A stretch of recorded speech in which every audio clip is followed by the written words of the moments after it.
All right, folks. Sorry about that. I had some issues, some technical issues. But I'm here now.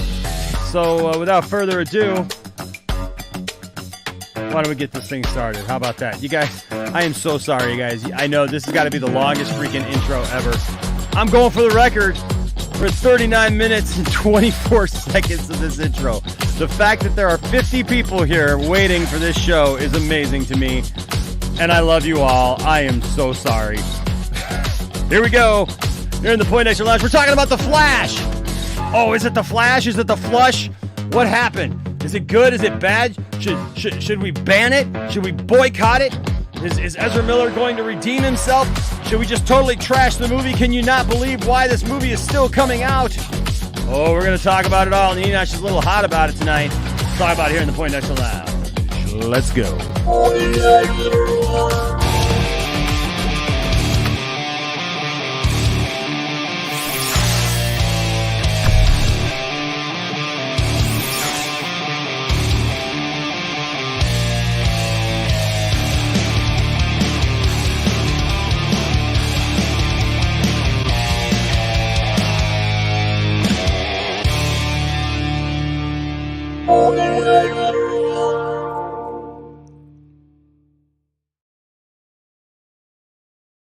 What's up, nerd family? Welcome once again to the Poindexter Lounge. Hold on just a second here. Hey, I guarantee you it's a professional show. Hey, I am so sorry. I'm going to have to trim this sucker, man. Afterwards, I apologize for my lateness. I started everything and I thought I was ready to go. And then I had some stuff come up in the house that I had to address and just, family stuff. And I apologize, but it had to be done. So thank you for sticking around, all of you. It's good to be with you in the lounge tonight. Remember, if this is your first time to the lounge, I'm usually in before 40 minutes into the intro. I usually am. I usually am.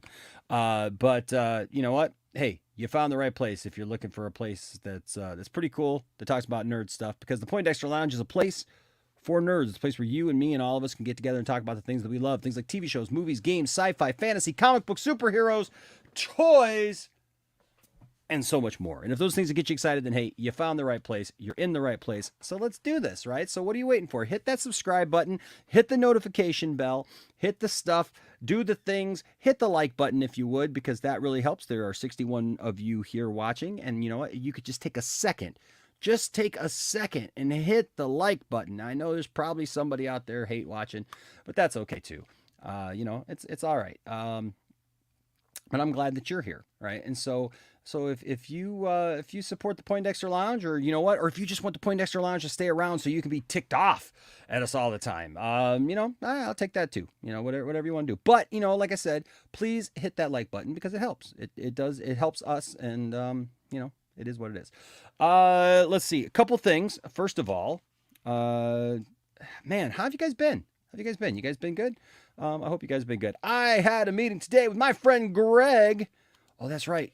My friend Greg from none other than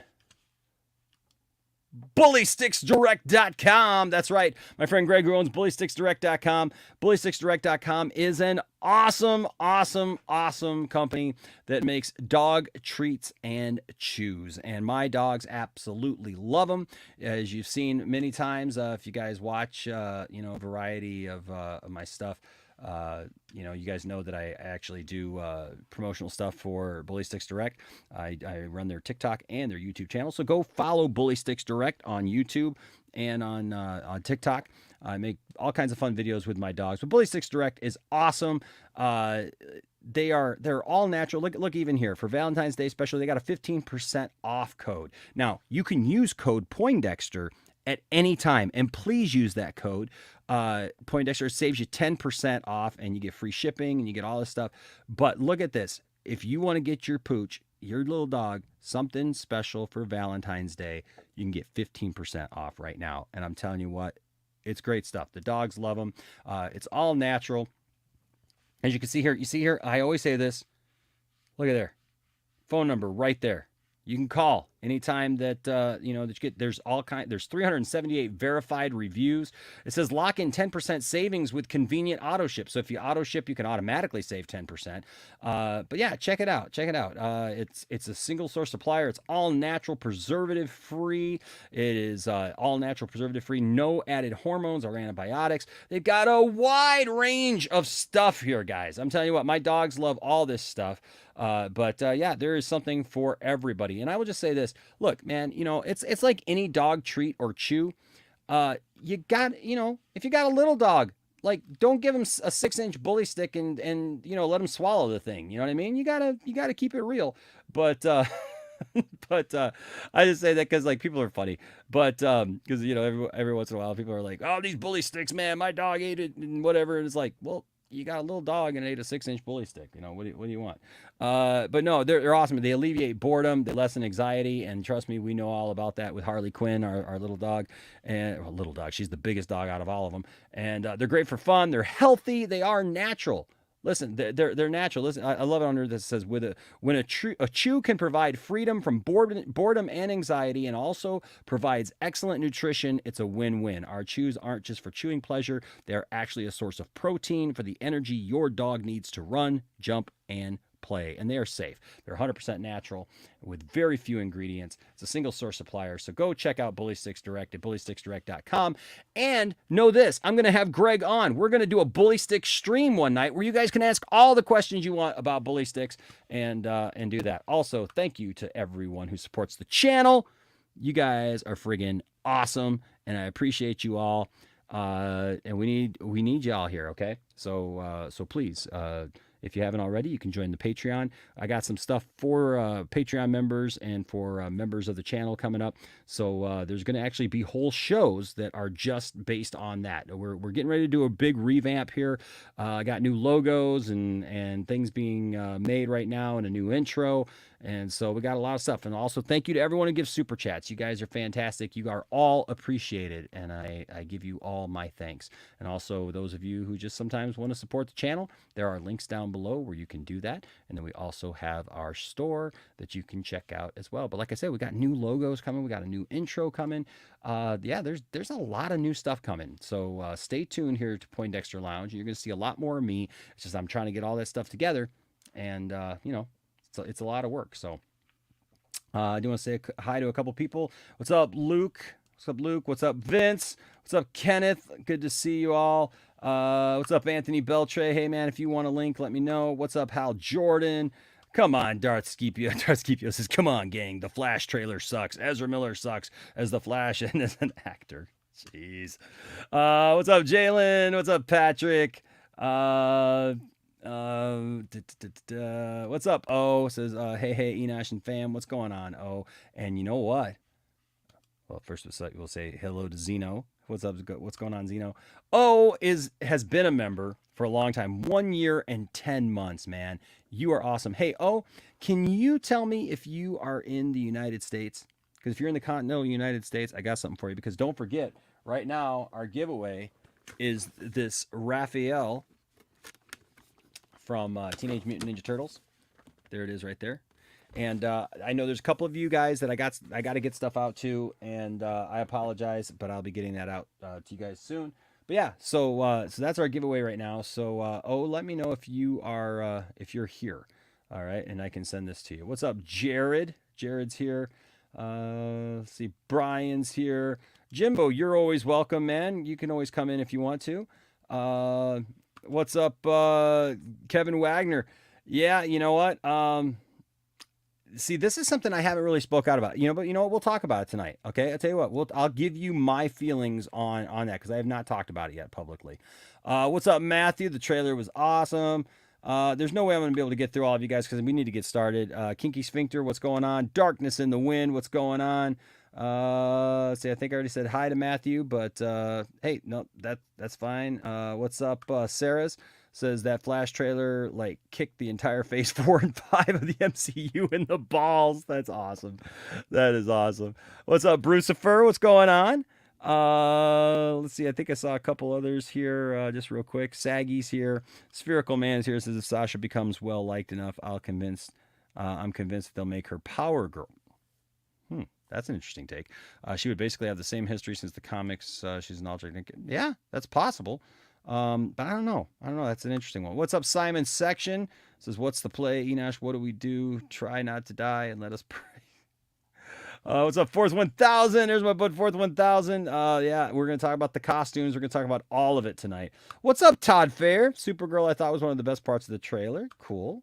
What's up, Rhea? Always good to see Rhea in the chat. Love you, Rhea. And let's see. I think...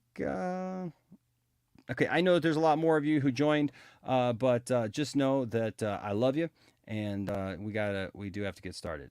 So I'm gonna go down here to the end.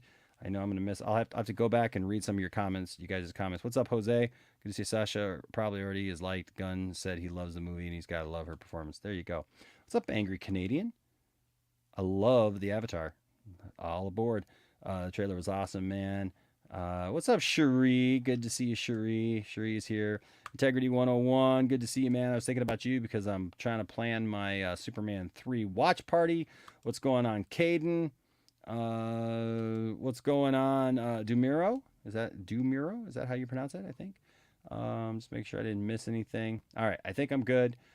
Toronto Freddy's here. There's my buddy Toronto Freddy. Good to see you, brother. Guys, go follow Toronto Freddy on Instagram. You see a lot of cool stuff. What's up, RJ? What's that? I don't know what that's about. You guys are having a conversation there about something. About the color apparently in the thing. All right. Okay, I think I got it. All right, we're good. All right. Anyways, what's up? Oh, Monkey Jeebus is in there. Monkey Jeebus is there. What's going on, Monkey Jeebus? And Benimus Prime. Good to see you guys. Okay, so that being said, we're just going to go ahead and we're going to... You thought I died. Thank you, Saggy. Appreciate it. You thought I died, huh? Enosh takes 40 minutes to start a stream and then takes an additional 40 minutes to say hi to y'all in the chat. And for some reason, there's still like 9. I literally messaged him. I said, only Enosh can be 40 minutes late starting his show and gain viewers as everyone's waiting. I'm like, this is unheard of. The anticipation. Honestly, I'm sitting here. Everyone's freaking out. I'm like, this man's gaining views. I don't understand. We're all in the back, like, type in the back chat, like, what do we do? Do we call him? Like, what is happening? Lord have mercy. William did call me, and I couldn't pick up the phone because I was coming on right as he was calling me. So if William's watching, I think William maybe was he says, you still going on? He just texted me. He's like, you still going on? Yeah, because everyone's like, William, start the show. William comes to the chat. What's going on? I'm like, we don't know. Grab the magic 8-ball. Is Enosh going to be on tonight, actually? Is he actually going to show up to his own show? Yes, definitely. And here I am. And then also here we got Brian. What's up, Brian? Hey. Oh, Brian's still awake. I'm surprised. Yes, Brian's still here too. You almost lost me there for a minute. So first hour of the show is nothing but intro. Well, if I had the power, I'd at least change the song. Right. Well, hey, you were the one who gave up the power, bro. No, you were the one who gave up the power, bro. You could have had the power. I wanted to make room for others. So well, there ain't nobody else right now. So okay. we're in talks to get Jiving with Jack back. Nice. I want to get sports going. Is what I want to do. Get a sports thing going. I'm sick of the nerd crap, so maybe we'll talk about that. Okay. You can do whatever you want to here on the podcast. I'm sick of the nerd crap, but I'm here to talk about the nerd crap tonight. Right. It's true. Right. Hey, Dad Dude Vince also with his membership. Thank you, bro, for continuing your membership with us, man. I love you, bro. I love you, Dad Dude Vince. Vince is a good guy, man. We love Vince. Love Vince. All right, so So something happened this weekend. Wait, what? Oh, because we're gonna get into all of it. We're gonna get into all of it. I'm Philadelphia telling you right Eagles now. Lost. Yes. Showgirls talk show right now. So Showgirls was a movie, if you can call it that. Oh, Lord. Is it really a movie? It's Was it a TV show? No. Showgirls was remember Elizabeth Berkley. It was like, ooh, Elizabeth Berkley naked. Like the girl from... I feel like I'm gonna need some pie for this. I'm gonna be right back and get some pie. The chick from Saved by the Bell, man. Yes, like, cool. Saved by the Bell girl got naked and everybody lost their mind. So there you go. It came out at a real good time for me. Okay, so, but here's the thing. The trailer for The Flash came out Sunday night. Brian, what'd you think? Okay, so I was not very interested in seeing this movie kind of at all. I was just like, yeah, whatever, I'm over it. I had a little bit of I was like, hey, all right, they got something going here. I might give it a peek. Might watch it. I'm not gonna go crazy about it, but I'm like, yeah, it's all right. It's all right. It's okay. I might give it a chance. I might give it a shot, man. Saggy, what did you think of the trailer? I cried. I legit cried. I cried a few times. I mean, first of all,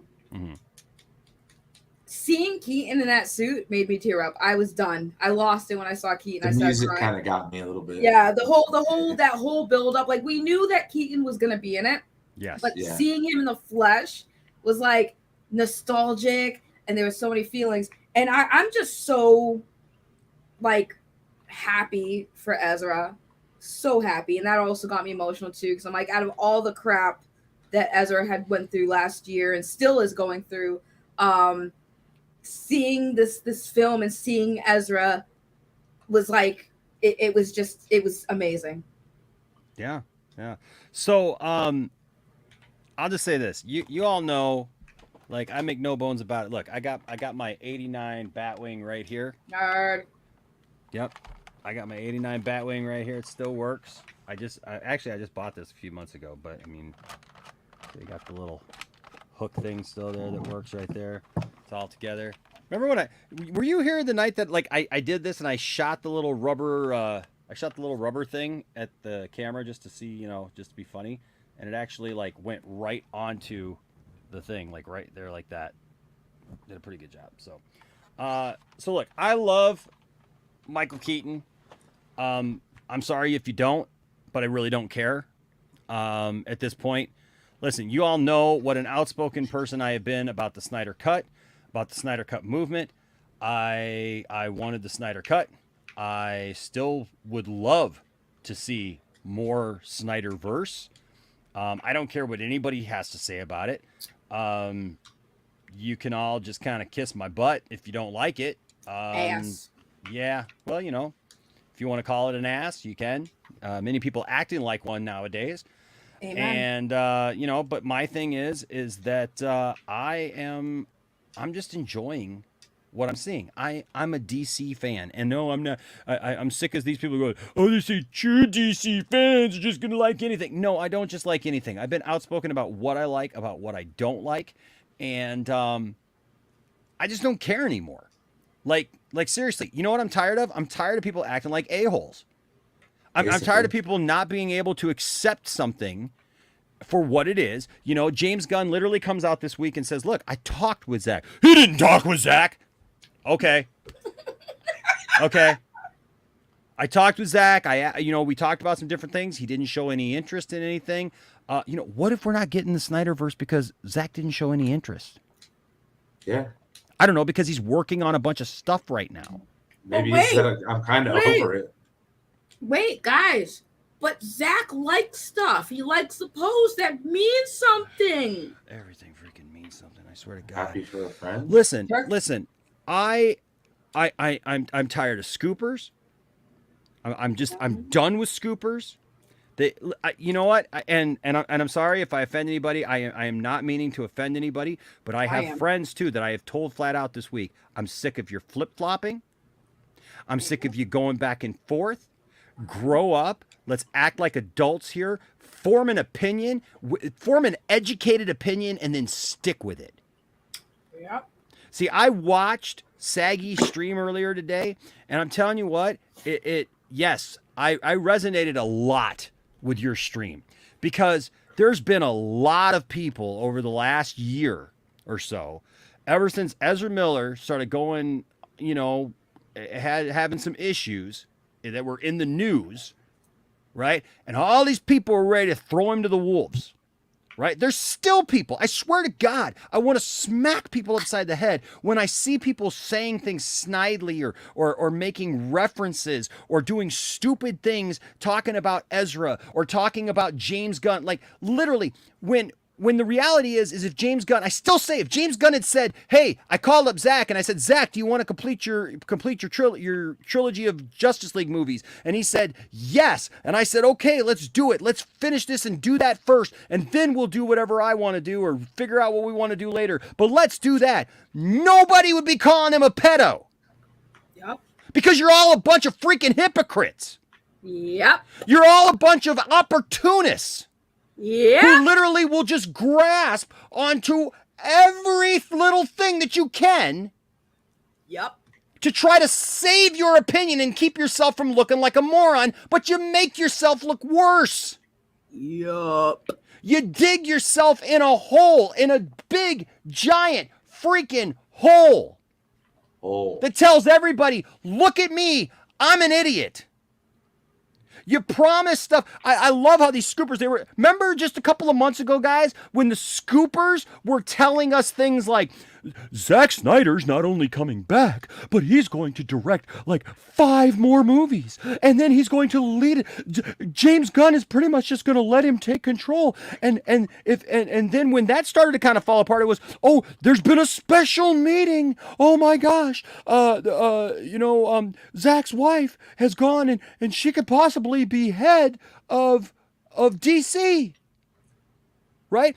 And then you just throw Ezra under the bus. You don't care about the new information that's come out. You don't care about actually doing any research or anything like that. But then when the trailer comes out. Yep. When the trailer comes, people who have been on this show, people that I've been on shows with, people who are in this chant right now. Say it, baby. Who are friends, who I love, but I'm going to call you out on your nonsense. We love you, but I got 3 people. Can we throw in 3 cents on this and call it 3 cents on nonsense? Oh, because I'm sorry when you're sitting there and you've literally griped at me on stream after stream after stream, and you've left your little comments in my chats, and you've told me personally how you feel, and you've been on things that been on other people's things when they've tore me a new one over how in the world, Enosh, can you support the Flash movie? How can you support Ezra Miller after all he's done? And then when truth came out and things weren't always what they seemed. And now the Flash trailer comes out. People who were like, I'm not going to see that Flash movie because I'm standing on principle. Then stand on your effing principle and keep to it. Oh, but there's new information that came out. Okay, then apologize. Apologize. Don't tell me about how, well, I've got new information now and I appreciate it now and I can understand it and now I'm going to go see it because it looks like the coolest, badassest thing on the planet. I don't want a 70-year-old Batman. Oh, my God. You ever heard of CGI? You see Batman doing flips and all that stuff, man? Like Michael Keaton's Batman floating down from the ceiling, man, flipping, beating up people in his Batcave, and then da da da da da da. Heck yeah! All I'm saying is, and I'll end this rant. If that is you, or if you think that I'm talking about you, apologize, because it's nonsense. And then there's some of you out there, and we'll talk about this. there's some, look, I expect it from the usual moron, Saggy, right? Right. Yeah. I expect that stuff from the usual morons. Like we all heard all the stances and we've seen all the videos and everything, right? Leading up to this, where it was like, this stuff, right? Yep. Oh wait, hold on, I don't have it in there. Okay, hold on, here we go. Ezra leading a cult. Victims describe their nightmare. Yeah. Hold on. Wait, that couldn't be the same guy that I've been exposing for being sus himself, could it? I'm just gonna tell you, I might have stolen these from your Twitter account. That couldn't be the same person who also was accused of, being inappropriate to people on the internet, could it? No. But you know what? Here's the thing. If you've acted like an ass and you realize that you're wrong, then you need to apologize. That's all I'm going to say about that. I don't need to say anybody's name. I don't need to say anything because you've acted a certain way. And I'm sorry if you can't handle it. If you're wrong, you're wrong. That's what a grown-up does. A grown-up says, you know what? I didn't have right information, even though you tried to give me the information for almost a year, even though you did stream after stream trying to present it. You know what? I finally get it, and I'm sorry. And if you don't, well, thanks. Thanks for playing. Well, we already know why this person. I know what this is all about. I mean, let's be realistic. This is also the same person who had, I don't know, one of Ezra's accusers on for clicks, without evidence or anything. Integrity, you're absolutely right. People are absolutely afraid of apologizing. They can't bring themselves. Accountability over entertainment, though, right? That's what we talk about all the time. Exclusive Ezra Miller accuser interview. Shocking new details from best friend. Really? Because we kind of know who Ezra's best friends aren't we? Don't we, Saggy? Yeah. Well, they were talking about the best friend of the person who accused. Oh, it's the best friend of the person. The best friend of the cousin's neighbor who once cleaned a house that was next door to a house that Ezra Miller may have stayed in one night when he was playing with his band. Exclusive. Yeah. Exclusivo. But then we get this from Mr. Signor. Oh my God, the Flash movie looks incredible. I just read it like him. Oh my God! The Flash movie looks incredible! That Super Bowl The Flash trailer with Ben Affleck and Michael Keaton's Batman blew my mind! Super Bowl 2023, hashtag Super Bowl. No wonder they didn't throw that movie out. Don't mess this up, Ezra Miller. Watch my reaction! Okay. Sounds about right. Yeah, sounds about right. But I said this on now my we're on stream. board. I said this on my stream, so I'll say this on yours as well, just so everyone knows. Ezra's aware of these scummy grifters, the things they've said, the accusations they believed, all the trash they talked. So if Andy Signor is thinking of ever getting an exclusive from Ezra, well, you can kiss that out the window once you had one of the accusers' best friend's mother's daughter's cousin's dog on your channel. But here's the thing. People ask me all the time, well, Enosh, like, you form these opinions and then like, we don't understand them. Right? Okay. But you know what? More times than not, I've not been the last one out here standing going, yeah, I was wrong. Listen, I have said over and over again, Saggy has said it, I in no way think that Ezra Miller is like just completely innocent of everything and that like he has done no wrong at all. Never said that. My point is that when I still see people talking about the grooming, which was proven wrong, this kidnapping thing, which never happened, the holding people, and all this stuff, and calling for the movie to be canceled and trashed and thrown away and all that stuff, then guess what? I'm going to talk out about that, right? And I have, because all that stuff was proven to not be true. If you want to have a conversation about actual stuff, then We can. But that's my rant on that stuff because I am he's not on video throwing a chair at a lady, man. Yeah, there's no video of that. That's the thing. There's no video of that, dude. There's no video of that. If see, here's the problem, Saggy. People don't understand that, I'm not just talking about this stuff. Okay, literally, I had to sign an NDA about certain things because we had these conversations, right? And we were talking to people. When right before all this stuff started, I was actually talking to Ezra, and we were talking about him coming on the lounge. Okay, we have supported Ezra through this in the fact that we've looked at the actual facts. There is no video. It's not on YouTube. The video that you're talking about is literally from a few years ago. You're not blocked, man. No, on the main one. It's he was in here earlier and it wasn't working. I don't know, dude. I went through it before, dude, and you might have to do it on Google. Yeah, you have to do it through Google. I'll show you how to do it. Yeah, I don't know, man. I unblocked that other one, whatever, when you talked about it before. So you're not blocked as far as I'm concerned. Listen, that was not him throwing a chair at the woman. That was that situation where they said he choked the woman or whatever, and that has been super sus from the beginning about what exactly happened. Nobody literally has all the information on that.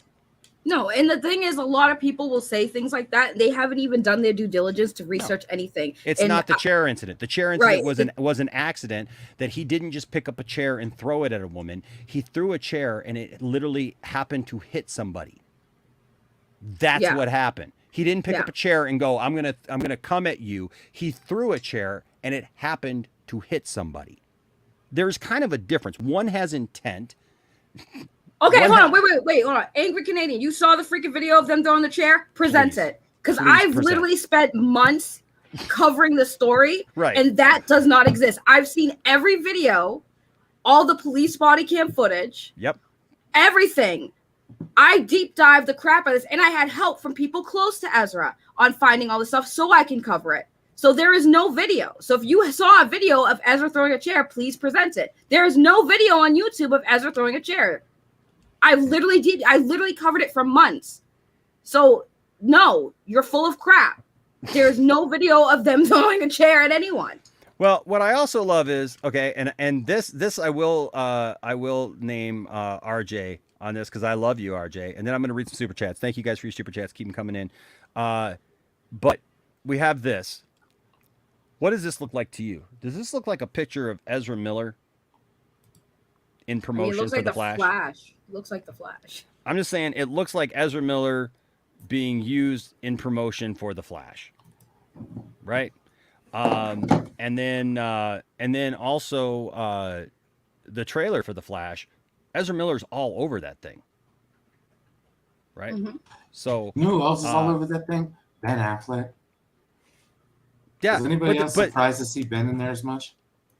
You know what? I was surprised. Honestly, I was surprised about how much they showed him in that. And there's still people bitching about that, dude. They're looking. See, and this is the RJ. This is the type of nonsense that I'm talking about. In the trailer, there's literally double of him, wide out in the open. You literally said, RJ, that they were not going to show Ezra, that they were going to keep him hidden. And so because he's in a pose like this that still shows his face, but you're trying to continue this idea. Like, RJ, look, if you don't like it, don't like it. You said you weren't going to go see it, don't go see it. It's pretty simple, bro. Yeah, because Batman and Supergirl are in the movie. So yes, they're going to show Batgirl like part of the main and cast. Supergirl, but literally they show Ezra all over the thing. And my point is not that there was never any doubt that they weren't going to show Batman and Supergirl in it, which it's awesome. But they show two Batman in it and Supergirl because that's the movie. That's part of the movie. But you said specifically that they were not going to show Ezra because they were going to keep Ezra hidden. Brian had to go to bed. And that's not what happened. That's not what happened. That trailer has Ezra all over it. All over it. No, you didn't just say this. No, because you're not wrong about this, RJ. And this is not my point about you, bro. And it's not just you. It's others who are just keeping on with this type of thing. And it's just not true. It's just not true. I mean, so what are we to say from that? So because, oh, she's kind of in the shadow and her hair's covering her face, so they probably don't want to promote Supergirl in this movie. Really? Oh, they cut off half of Batman's head. I mean, how? Let's not be silly about this. Let's call things what they really are. Right? But that's all I had to say about that, because yes, you did. You said they were going to hide Ezra, and you said it in this very chat, insinuating that they're trying to hide him. What, two comments ago, bro? Here's the thing, right? Again, literally 2 comments ago, bro. Well, I also want to point out, I literally talked about this when I went to the store today. I literally asked people that I knew at the store about, like, oh, did you guys see the Flash trailer? They're like, yeah, we saw the Flash trailer. Looks really good. I was like, oh, do you know the stuff going on with Ezra Miller? And they're like, no, what's going on with Ezra? And that's the thing that you guys need to understand. General audience do not know or care about Ezra Miller right now. They don't know about the controversies. A lot of them don't. So again, these posters, they're not for us. They're for the general audience. Right. And the general audience loved this trailer. I loved this trailer. This trailer was so cool to see. Like I said, as a Michael Keaton fan, Michael Keaton was my favorite Batman. He was my favorite Batman. And I still hold him in high esteem because he was the Batman of my childhood. You know, I turned 13 in September of '89. So when this movie came out, I was like 12, you know, and I was around for Batmania, man, of all that year, man. You couldn't find a Batman action figure.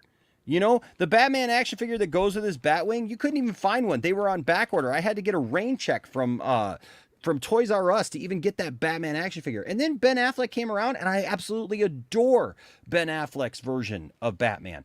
And it's my favorite, right? So these are my 2 favorite Batmen in this movie, and I think that that's freaking awesome. And yeah, they're going to promote him because it's part of the movie, you know?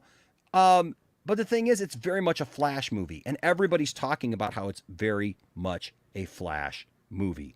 That when you actually see the movie, Batman's in it, but all the talk has been that either Batman are there to serve a certain purpose to get the Flash to the points that the Flash needs to be. Right? And so I love you, RJ. I love the other people who you don't have to like this. You know, you don't have to support it, you know, not every bit of it. That's fine. All I'm saying is that for almost a year now, people have attacked this man, and I'm happy for Ezra that those most of the charges that came against him, done. They were either thrown out, or yes, he did the plea deal on the one thing, because that was a convoluted mess with what all actually happened there. They got away with it. It was a plea deal. They got a slap on the wrist because they're a white male. Yeah. Yeah. So we're gonna break down a couple pictures here from the thing, but first of all, we got some super chats I want to get to. Thank you guys so much for the super chats. H Bar 2 with the $5 super chat says, when Supergirl was floating above the prison, Elmo, my friend, thought she was Ronald McDonald. I've literally seen people. I saw a tweet of somebody complaining, saying that she doesn't look Kryptonian. Did you see that? Somebody said she doesn't look Kryptonian. Her outfit doesn't look Kryptonian. I'm like, God, I hate people. Like, you realize that like Kryptonians can look like whatever they want to, and she's from a parallel universe. They're like, well, her outfit isn't exactly like Cavill's was, so how can she be that when Zod is there and stuff? Because it's a different world. Like, what part of what should have been an awesome moment for everybody to just appreciate a really cool trailer, like, has still divided people. But I will just say this. I think that so much of this trailer is cool. First of all, very cool to see Michael Keaton back. How did you feel about him using the line on Batman? Oh, dude, I squealed like a little schoolgirl. I was like, "Ee!" My reaction was like people who watched me live react to it. They heard as soon as I saw Keaton, I screamed, and then when he said Batman, and then jumped off the thing, I screamed like a psychopath. I loved because Keaton is like the OG, like the first big screen Batman that's still around, because I mistook it because I forgot Adam West also had a movie that hit big screen when back in his day. But Michael Keaton's the first Batman on the big screen that's still around. So seeing him back in the suit still looks great. Just everything. I was like, yes, give me more. Nom, nom, nom, nom, nom, nom. Yeah. So Angry Canadian, I will say this: if I know the rumors that are out there, and Grace Randolph has put them out there, and some of our friends for some reason have become like Grace Randolph Part 2. But look, Grace came out with this whole thing about there's 3 Batman, and other people were talking about there's 3 Batman, and then all of a sudden everybody jumped on the Clooney bin, right? like all of a sudden, man, no, Clooney was going to be the next Batman, and not only that, but he was going to stick around. Did you hear that, Saggy? Oh, I heard that. I mean, a cameo makes sense. I mean, you could do a cameo, but I'm all for a cameo. For the brave and the bold, No. And I love the fact James Gunn actually comes out and says, no, it's not going to happen. And like, what is wrong with these people who can't, who like want to call James Gunn on everything, yet when James Gunn actually communicates and says, no, that's not going to happen, guys, or this didn't happen or whatever, I don't believe him. I just don't know what it's going to take for some people. Don't believe the person who's been in the industry for X amount of years, who's literally made movies, produced movies, directed all that good stuff. No, don't believe the person who's currently working at DC Studios for anything they say. Yeah, that is a sound mind for you guys. Right. Yeah, no, Darkness, I couldn't believe that tweet. Like talking about Supergirl, and they said that she didn't look Kryptonian. Her suit didn't look Kryptonian. What does a Kryptonian look like? Superman. It was like her outfit doesn't have the same shiny sheen as his. Well, maybe the females have a different type of outfit. No, Enosh. Different materials for their jumpsuits. She doesn't look Kryptonian because she doesn't look like Henry Cavill. You know what that sounds like to me? That sounds like to me the teacher for Black History Month. You know, like for Black History Month, we at the school we were all decorating our doors. The kids, they get together and they decorate the door with different things and stuff. And so we did ours, and we did this nice thing. I came up with this thing that says Black History inspires our future. And we put pictures of all on top of all these, great leaders from Black history and everything. And it was awesome. And they're all in black and white. And then what we did was I took a picture of every staff member who's a person of color. And we put at the bottom, and so that's, it inspires our future, right? So like all of our leaders in our school and everything, and they're not all teachers, but then I was talking to one teacher, and he was asking me what I was doing. I said, I'm going around taking pictures of all, the people of color in our schools so that we can put them on our door and everything. And he's like, we don't have any black teachers. I'm like, yeah, we do. And he goes, no, we don't. And I said, well, what about so-and-so? And he goes, oh, she doesn't count. And I went, what? What do you mean she doesn't count? Oh, well, she's not fully black. I said, excuse me? He's like, well, she's really light skinned and look at her hair. Oh, Lord, and I was like, those type of people. Yeah. Oh, I was like, and I was sitting there with a friend of mine, my friend Micah. We were standing there like having this conversation, and I felt like so awkward and out of place. And I'm like, what? What do you mean she's not black enough? Like her dad is black from Jamaica. And her mom is Irish. And she looks mixed, but she looks black. And it's like, who are you to tell people who's black? Who are you to tell people who's a Kryptonian and who's not? Like, it's nonsense. But people are striving for every little thing that they can get, it seems, to try to act like that this wasn't a great trailer. And it was a great trailer.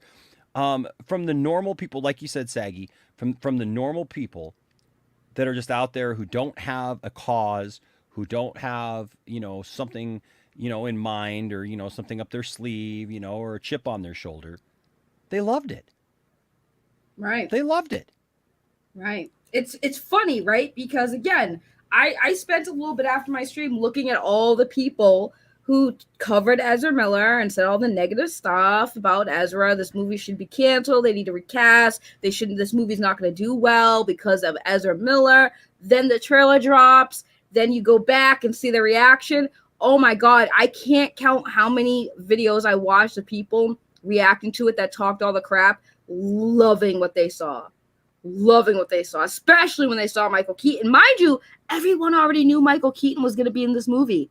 So why people were acting super surprised when they saw it, right? The flush. Don't forget it. They called it the flush. The flush, guys. Well, listen, I think the reason why is because they actually saw him now, right? Like to actually see him in action as, you know, Simon, I brought up the same exact thing. So apparently Obama wasn't black enough to be our president, like, you know, our first black president. Come on. You know, I mean, listen, that's just, it's just nonsense. I literally had people of color tell me that that they revoke my black card. It's like, okay. Yeah. You know, it's silly. You know, I mean, and it actually borders on something worse, but you know, that's a whole other different, you know, conversation. But yeah, people are calling it the flush. People are calling it stuff. And I will say this, like, as far as Clooney and, Venomous, I know. And, you know, that's unfortunate too. There's a lot of people who crapped on it, a lot of scoopers who are crapping on it, saying it was going to be horrible. Now they're like, oh, The Flash, it's so great. And I'm glad that they're happy. I'm glad that they like it because you really would kind of look, I think you look kind of moronic if you watch this trailer and you didn't think it was awesome. I mean, it's just that good, you know? But, you know, technically they've talked about for a while that Michael Keaton and Clooney and Val Kilmer are all, they want to say 3 different Batmen from, you know, that like they want to split it up somehow because Michael Keaton's and theirs is theirs. So I don't know. But, let me get to a couple of these. If you're from Florida, message me because you get Raphael. Raphael is yours if you want him. Let me know. Message me. You got all the social medias, or you can email me at poindexterlounge@gmail.com, and Raphael is yours. Okay? And I'll send out a couple action figures because I still have to send out this guy still yet. I know I'm so far behind. But that's awesome. Rational here says, so Enosh, will they have Supergirl snap Zod's neck? I hope they do. I hate the BS off superheroes don't kill. Rational, I'm right there with you. You know, unfortunately, that's part of it that I'm taking with a grain of salt, and I'm just kind of waiting to see. You know, I'm hoping that they don't try to retcon too many things, you know, to try to make it right for certain people, you know, and undo things. Because I think if they go down that route, that's going to be very unfortunate. You know, that's not the route that they need to go down. But I agree with you. You know, I think that there are times when a superhero needs to use force, lethal force, and there's nothing wrong with that. Larry here with a $20 super chat. Wow, man. Thank you, bro. Says, I'm psyched for Flash, especially Batfleck and Keaton in the same movie. I know it's awesome, man. I hope that they meet. That would be really great. If it's a multiverse, everything is canon. People try to tell me Snyderverse is erased, but Clooney and Adam West are canon. LOL. Cavill and Batfleck will return. Larry, that's how I'm looking at it. It's multiverse. Like, multiverse means anything's possible. You know, I've said it, Saggy. Wouldn't it be funny if all these people complaining, look, I'm just as mad that Henry Cavill is gone. Okay. Right. I'm just as upset. But you notice also he's like, we didn't fire him. You know, James Gunn said, we didn't fire him. We just didn't hire him for this thing.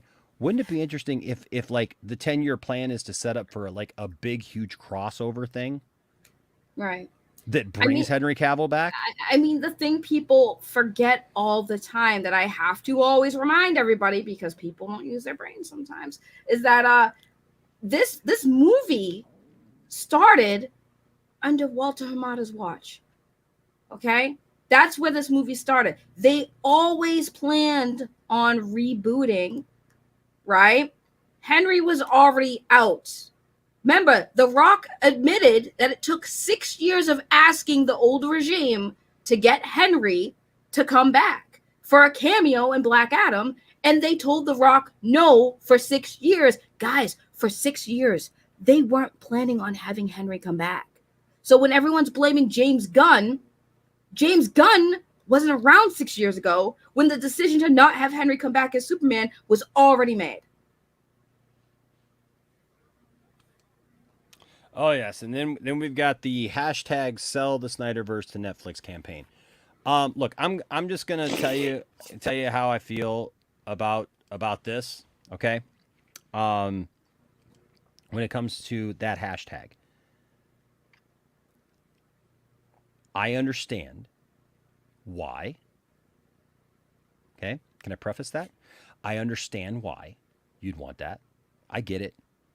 It'd be great. Look, if Netflix announced tomorrow, like, hey, yeah, we talked to James Gunn, we want to do this thing, we want to produce this thing. Okay, great. But I feel like a lot of us, not me, but a lot of you who are part of that, you're overlooking so many things that go along with it. So many things. Could they? Yes. There's been others who rationally have looked at it and gone, well, they could, right? It would make sense that they could do it, but is it feasible? And is it something that they're going to do because we campaign and use a hashtag for? No, I don't believe that. Listen, the Snyder Cut was something that happened for a lot of different reasons. It didn't just happen because a lot of people used a hashtag. Okay? That's not why. If you think that it just happened because a lot of people just were very vocal about it and used this hashtag, that's part of it. It was absolutely part of it. And I don't want to downplay anybody's, what anybody accomplished through it. But the thing is like with this sell it to Netflix thing, first of all, Netflix would need to want to do it. It would have to be viable for Warner Brothers. It would have to make sense. And I think really you're creating your own competition if you do it. It's almost saying we don't really have much faith in the thing that we're doing. If you did that, they would be saying that. I'm not saying that they think that, because I think that they got something special going forward. But I think that if you sell it to Netflix, then you're saying, well, we really don't have all this faith in what we're doing, so we're going to license this other thing, and it's going to be our own competition for the very same characters, right? So we're going to put those characters over there, but we're still going to try to launch a Superman and a Batman in our own universe. And then they're going to open up themselves for criticism, because I've already seen people in the same tweet as saying, oh, hey, come on, just let us have, these two movies and we'll just be happy and we'll, everything will be fine. And then James Gunn can go make his woke Justice League. Okay. That's the way you win that. Yeah. Insult the thing because it's not what you think, when you don't even know what it is. Saggy, they don't even know what this is yet. Oh, I know. That's why I'm literally arguing with the chat. I'm sitting there I see the most craziest comments. It's my point being, right? Gunn is not responsible for the Flash. Gunn's not responsible for Henry. They were never having Henry come back at all. That was the whole thing. They were never having Henry come back. The Rock tried to go above everyone's head and do Black Adam to get Henry to come back to make his movie good. I don't even think The Rock really even wanted Henry to come back. The Rock needed somebody big that the fans would want to see to make The Rock's movie good. And guess what? It still wasn't. Hey, Angry Canadian, I appreciate you, man, but that's just not what happened. Right. That's what I'm saying. They didn't lure him away. They didn't promise him something. That's the thing, folks. If anything, I see all this support all of a sudden for The Rock, but The Rock was the one who looked like they were making promises and trying to cash checks before you had money in the bank.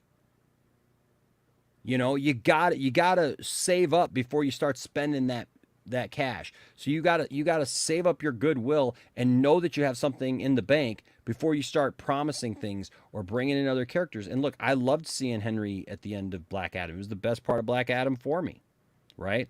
But my thing is that we were never promised anything. We were told that Henry Cavill was coming back, but Gunn never said that. The new regime never said that. Henry said that because I believe that that's what Henry was told by The Rock and those people. And then things changed. And it sucks, man. Trust me, it sucks. I get it. I absolutely hate it. But what am I going to do? Am I just going to act like Superman just doesn't exist to me anymore? I'm going to save this one. Yeah, make sure you save that. Everything comes full circle, man. The Flash fixed everything. Yes, the Flash fixed everything. The Flash fixed everything. I'm kind of scared now. Whose mom is dead? Damn, jeez. Nobody's mom died. Caden's mom just had, put a couple more notches in her belt. Rational Skeptic here with a $2 super chat. Yes. Caden's not even here. Good trailer, but I'm sad this film ends the DCEU. It's Rational. It's going to be interesting to see how they end this. How they reboot this into the next thing. But listen, I've said it all along. Look, you all know what a fan I am of this stuff. That I've been a fan of the Snyder Cut. I love the Snyder Cut, but they can never take the Snyder Cut away from me now. I have the Snyder Cut, and you don't. What? Enosh. Once the Flash movie comes out in June, every copy of your physical copy, your digital copy of the Snyder Cut is going to disintegrate because the Flash is going to erase it all. So guys, it's going to erase the Snyder Cut completely. All your DVDs, they're going to turn into dust once this movie, June 16th, gone. Didn't you know? Dang. Didn't you know that? Now I'm kind of depressed. I'm sorry. Give me a bottle of anything and a glazed donut. To go. God, that's like a bad acid trip right there. Dave Leroy. No, they're not going to take away my stuff, man. You can't. From my cold dead hands, will you take my Snyder Cut? Ezra's going to break into your house and take your copy of the Snyder Cut. Ezra, come on over, man.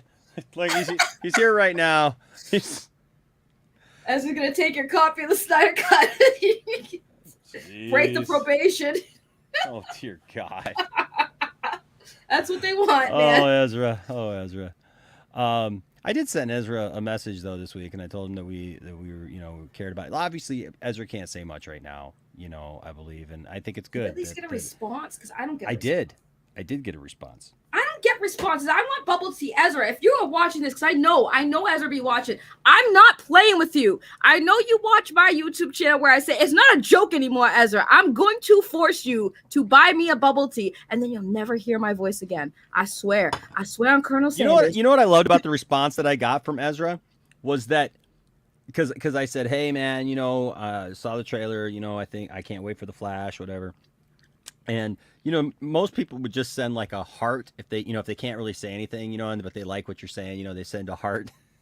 He said it like Zack Snyder with everything on Twitter. No, he sent an emoji of a heart, but it was like actually like a human heart.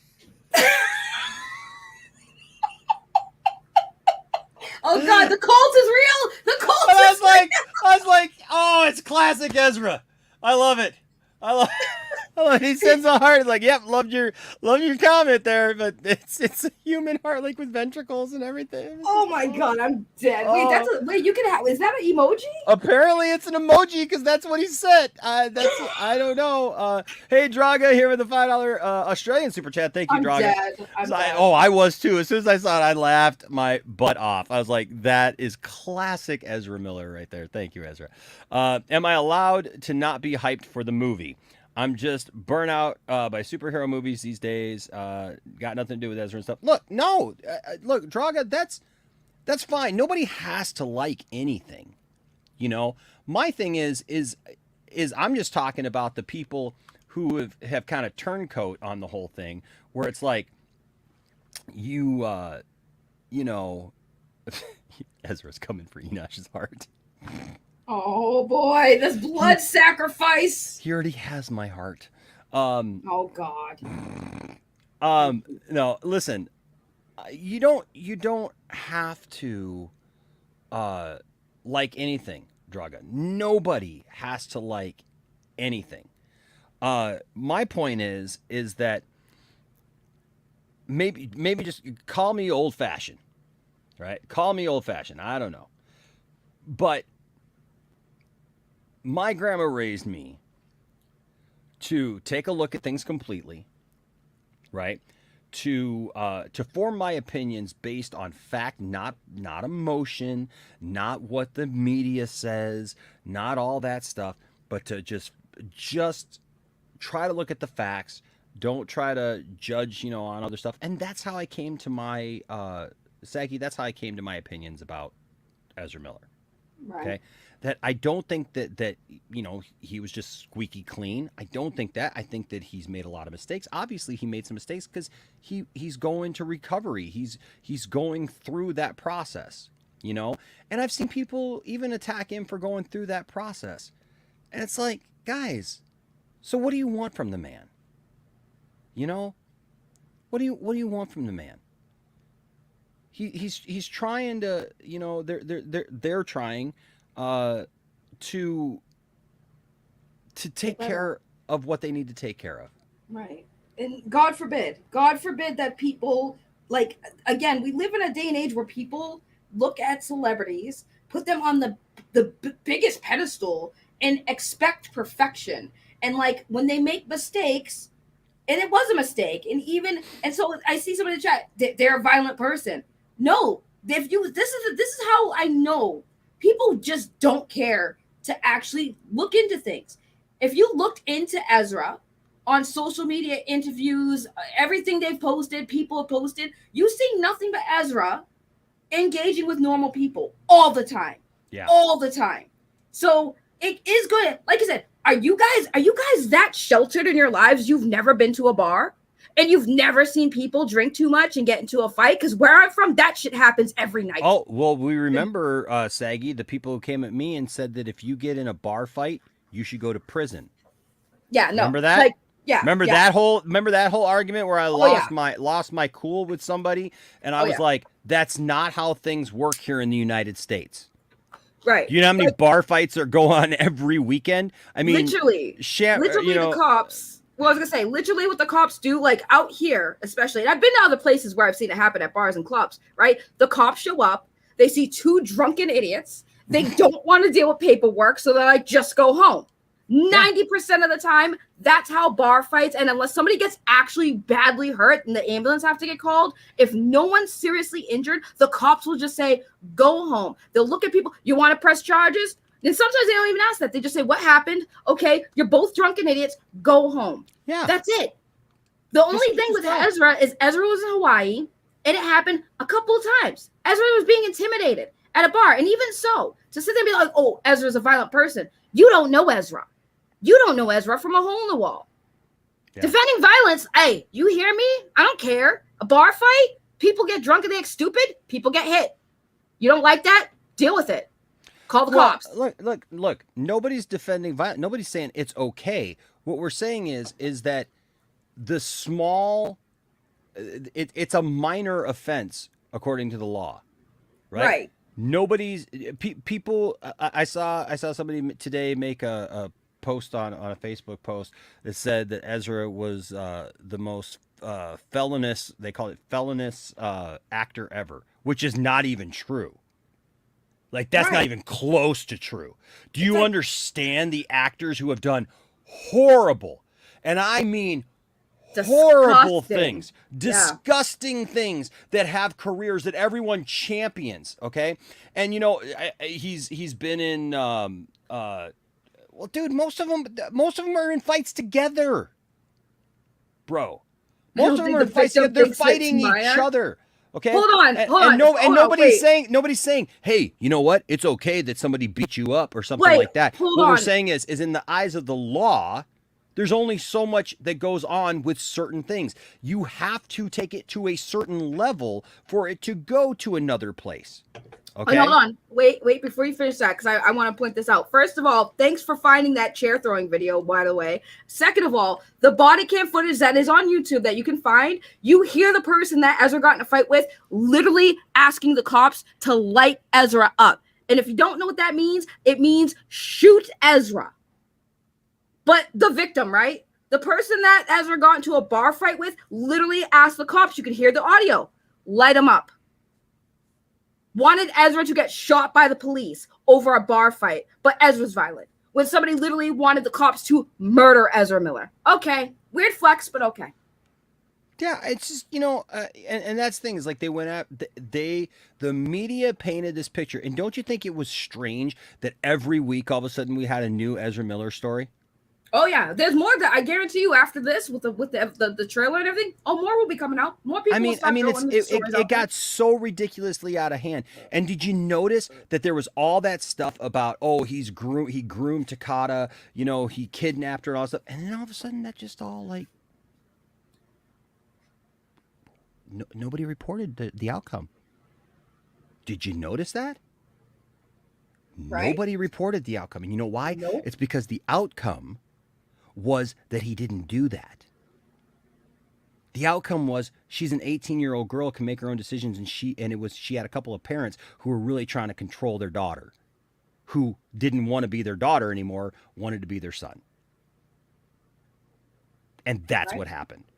Right. But again, facts elude people. Like I said, you got this person in the chat, Angry Canadian. I'm gonna call you out because you clearly don't even know. Because everything you've said in this chat since we started talking about it, you talked about a chair throwing video that's all over YouTube, but yet you haven't presented a single link to one. I literally was looking after you said that. Couldn't find it. Okay? And then you're sitting there saying like, oh, well, the victims don't think it's minor. I just told you about the audio that exists with the police body cam footage of Ezra getting arrested, where you can hear the person that Ezra got in a fight with wanting the cops to shoot Ezra and kill them. But you're okay with that. And then you're going to say, like, I can't believe you guys are defending Ezra's behavior. No one's defending the behavior. Ezra was held accountable. That's why Ezra got arrested. That's called due process, honey. Yep. And due process was done many times with Ezra.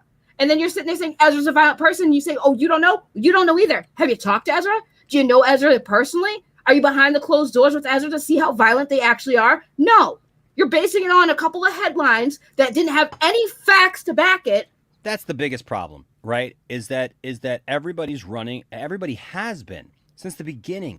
They've been running with this stuff about Ezra, and honestly, nobody who's talking about it was there. And you can't take a couple seconds of a video and say this is what it means without the entire story. Literally, you can't, because you could take anybody at any given point. Take a couple of seconds of video and make it look like anything.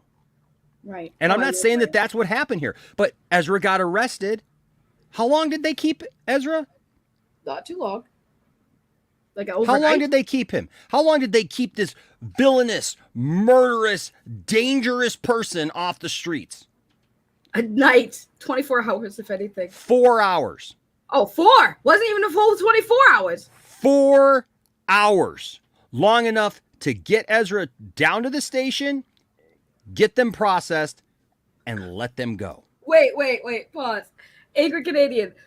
Simple fact, he's been violent more than one instance that had a meltdown in a cop car. Honey, I want you to look on YouTube and look up people getting arrested on YouTube and see how many normal people who aren't actors have meltdowns by being arrested. It's not fun being arrested. Again, you must live a very sheltered life if you are really depressed over a couple of instances where, violence happened. No one's justified. But Canadian, I got to tease you because I got too many Canadian friends. Some of my best friends are Canadian. And I live in Michigan. I live in Michigan right over the border. And my wife and I met each other in Canada. So I mean no offense. But when I hear angry Canadian, all I can think is, hey, I'm angry, eh? I'm about to get very sore. By the way, can you please highlight Rhea's comment? Because Rhea's comment is like the best explanation of like what the hell is going on. Because like this where the one above it, angry when she's addressing angry.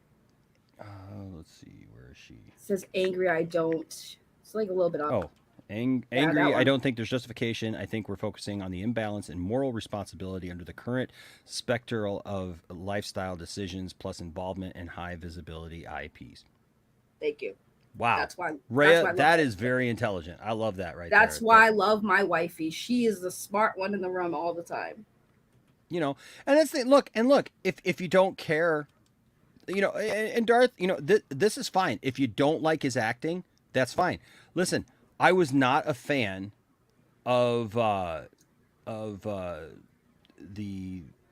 new Harry Potter movies.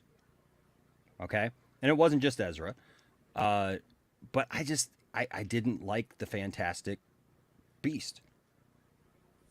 You know, I didn't like those movies. And so we move on. And so, like, look, if you don't care about his extracurricular activities, I'm fine with that. This is just my one time, because I haven't talked about this in a long time, because I was done with it. You know, like I was done with it. This is my point of saying, this is how I feel. Right. This is how I feel, because I see a lot of people now. Look, if you don't like him and you wanted to keep that way or whatever, you know, and whatever, that's your opinion. But I just think it's funny that, you know, because I said this a while back and I said, man, that trailer's going to hit, and then people are going to start thinking that this movie looks cool, and then all of a sudden they're going to be like, well, I'll go see it. Right. You know, I mean, there's a lot of other people in the movie too, but there were people who were strong line, like, look, I'm not going to go see it. And that's fine too. And if you don't like his acting, you don't like his acting. Nobody's trying to make you like his acting. I'm not saying he's the greatest actor in the world either. Right. And that's called what Darth is saying, even though I'm not a fan of Darth, but I will give credit where it's due. That's what we call fair criticism. If you don't like someone's acting, that's a fair criticism. But if you don't like someone because you are reading headlines and not actually doing your due diligence to actually research or wait for more information to come out before you base your criticism on the person's character, that's just you being an asshole. Yeah.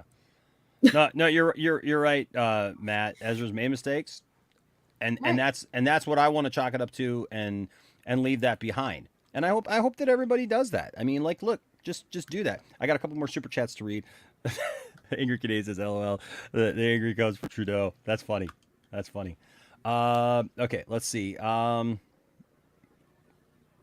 okay, I think it's this one. Oh, no. Okay, I read that one. Rational Skeptic here with a $2 super chat. Good trailer, but I'm sad this film ends at DCU. We'll see where it goes. Okay, we read Draga's. All right. Larry here with a $2 super chat says, I'm going to Mexico rocking my no cavill, no money shirt. Bro, I'm dead. Larry, I love you. Larry, you need to take pictures of you when you do that, please. Larry. You have to, Larry. I'm just saying, for those of you who don't know what he's talking about, oh my gosh, where is it? Here comes the shill. Good job, Larry. Here comes the shameless shill. By the way, I just want to point out while Enosh is looking for this, I now know why Enosh took 40 minutes to start a stream. He had to look for his flash hat and hoodie to wear for the show. He couldn't find it. No, I already had it on. Oh dang! I think I might have deleted the thing. I'd have to look it up. So guys, make sure you check it out. You yourself can rock in Mexico a no cavill, no money shirt. Yes. You can find it on the Poindexter Lounge merch store. Whenever Enosh finds the freaking thing while I'm stalling here. Okay. Make sure you check it out. The Poindexter Lounge merch store. I'm sure if he can't find the link, you could also Jujule it, and it'll probably pop up if you type Jujule it. Jujule it. Jujule it. We're gonna Jujule it. Okay. Yeah, Jujule it. Let's see. Where's my store? I gotta find my store. Okay, hold on a second. You two can rock like Larry in Mexico. Rock like Larry in Mexico. We got okay, hold on a second. I gotta go down to, gosh, this thing takes forever to load. I gotta love Teespring. This is the best part of the stream right now. You know, I was trying to find my own t-shirt because it's the newest t-shirt, and so it's like it's at the bottom of the freaking thing, so it keeps asking load more. Like, I'll do it in live time. Hold on a second here. Let me share my screen. See my. Oh no, angry Canadian. I like people unless they give me a reason not to. But you're cool. I'm from Boston, and this is just our natural tone. It's our tone is our attitude. So no hard feelings. Oh yeah, no. Angry. I'm not mad at anybody, man. Even we were talking about RJ earlier. Like RJ, I'm not Oh, mad at RJ. I mean, I know I'm you're always mad at RJ. RJ. You're I'm always you're mad at always RJ. mad at RJ. F RJ. Sure. I mean, somebody got to. Oh.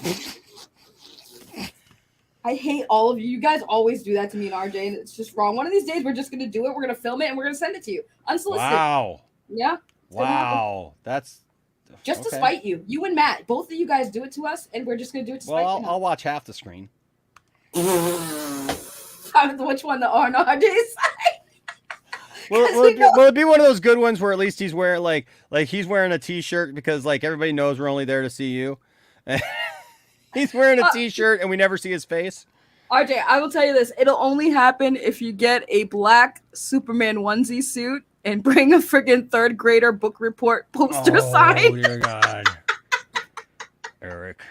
What the? Why? What are you doing here, sir? Sir, what are you doing in this chat? Who's here? Looking at your chat. Oh, I'm sorry. I wasn't even looking at the chat. Drunk 3PO's here in the chat. What's up, Drunk 3PO? Drunk 3PO's. He comes by all the time. He comes by all the time. He's here for me this time. What's that? He's here for me this time. He's here for you? Well, Yeah. we're all here for you. Let's be honest. We're all just here for you. Wait, let me show it's a real That's drunk. what Okay, we it is. do. We're just here for you. But yeah, here's my Warner Brothers Warner Brothers t-shirt that shows that I hate him,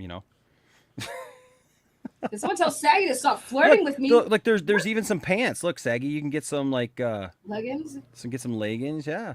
And Okay. it's Warner Brothers in the Kingdom of the Lost Trust and Integrity. Is that one? I'm sorry, I'm just sad because Drunk 3PO is asking me to stop flirting, and I don't think I can do that. You can't do that? Not even for a couple seconds? No, No. your little avatar is sexy. I'm trying not to do it. Jay, Dang, I thought I was your only one. Okay, here's the Henry Cavill shirt. God, it took you forever to Here get it there. No Cavill equals no me equals no money equals WBD broke. Hashtag Henry Cavill is my Superman. Get it right now. You can get it on hoodies. You can get it on all kinds of fun stuff. There you go. And if that doesn't work, you can get a cup. You can get a mug for it. And then if that doesn't work, then of course you can get this one. This is my favorite because this is me right here. I know it's hard to believe, but there are people who don't like me. I hate the friggin' font on that shirt. It looks so like ghetto. I'm just gonna say it looks ghetto. Jeez. Can you at least do something with the font to make it look less ghetto? It just looks like you took a typewriter and just typed the letters on. That was kind of the point, Saggy. It was kind of a But joke. And I mean, if people want to buy one, they want to buy one. That's up to them. I'm not gonna buy that unless you put better font on it. The junk says all jokes. I see you, Jay. I'm gonna be all up in your DMs tonight. So be ready. So I gotta hold on. So I gotta change. So what font do you want? Anything that's not that. I'll even take like the friggin' what the hell is Anything that that's one not called? that. Anything that's not basic. It really wasn't a basic font. It is a basic font. Come on. RJ, you didn't get your T-shirt? Did you ever tell me what T-shirt you wanted? Because that's part of the deal. You got to tell me what T-shirt you want, man. When you Did join. he win one? No, he joined at the because if you become a member at the highest tier, you get a T-shirt every month, or you can bank it for 3 months and get a hoodie. That's how the membership works on that. And so he did join. But I don't think you ever told me which one you wanted, bro. Can I get a hoodie? If you do it that way, yeah. Damn it! That's how you do it. You join the membership at the highest rating, which I think is $29.99 a month, and then you get. If you do that for 3 months, if you bank it for 3 months, you get a hoodie. Or you can get 3 T-shirts. I got a free hat from Drunk 3PO. So I mean, that's I'm just awesome. saying... Drunk 3PO's channel is doing a whole lot better than mine. Look, when I get some of that sweet Geeks and Gamers money, all right, The hell you did can you have call all them? the free hats you want. Did you call them geeks and gamers? No, What did I don't know what I heard? called I it. don't. Yeah, I don't know you what I called it. said. I was trying to do some kind of accent there, and it really wasn't coming through. But I was having fun with it. Thank you, Angry Canadian. Hit the like button. See, that's probably more than RJ did. RJ, did you hit the like button? I don't Hit even the remember. dislike button, Angry. Just hit the dislike button, just to humor I have me. given out so many freebies. It's not even funny. But I'm a friend. I should get friendbies. You're a friend. Did you say I'm you're a friend. You're I'm a a friend. Give me a friendbie. Listen, Drunk 3PO gave me a hat. I still have that hat. Sometimes I rock it on my puppet. Cherie, my grandma's not designing our T-shirts. My grandma did Old English, I swear to God, for everything, man. She did that, like, she sponsored our Little League team one year, and she put Old English. So, with Old Spice. Not with Old Spice. Okay, back to this. Where were we? What were we talking about? Oh, I don't know. We all got distracted. Thanks, Larry. Thanks, Larry, for the distraction. Took an extra 15 minutes to find the freaking shirt. There you go. Okay, yeah, we got super chats still to go. So he's going to Mexico in that shirt. That's awesome, dude. Yes, you got to show us. You got to give us pictures of you somehow in Mexico, because it's special if it's in Mexico. Larry corrects me. Larry also with the $5 super chat says there's so much misinfo going around. Apparently Henry fired his management after he got dropped. Question mark. Sorry, not true. All you have to do is research it. Yeah, that's things like there's a lot of things that are easy to think that happened and then they didn't happen. Wait, right? Larry, are you saying that people should just do research? What? No way! I've never heard anyone say that they should do research on things on the internet, Larry. I think you're onto something, sir. We're going to talk about these bat suits here in a second when we're done with super chats. Larry also says there was another $5 super chats. Anyone who thinks Cavill, Batfleck, and Fisher will never come back can kiss. Oh no! Why, Larry? Stop, Larry. Hey, he gave super chats, man. We're going for it. Larry. I will read it in my voice. Okay, come. Sagi. Oh my God! How you doing? Hi, oh Sagi. My God! Hello. Hi, Sagi. It is me. I know. Darth Maul. I know. Yes, Darth Maul is in control now. You are under the power of the Maul. Larry, I love you, but hate you right now. Now come in close, okay? Because I'm going to whisper some sweet nothings in your ear. Are you ready? Yeah. Okay, sweet nothing. Yes.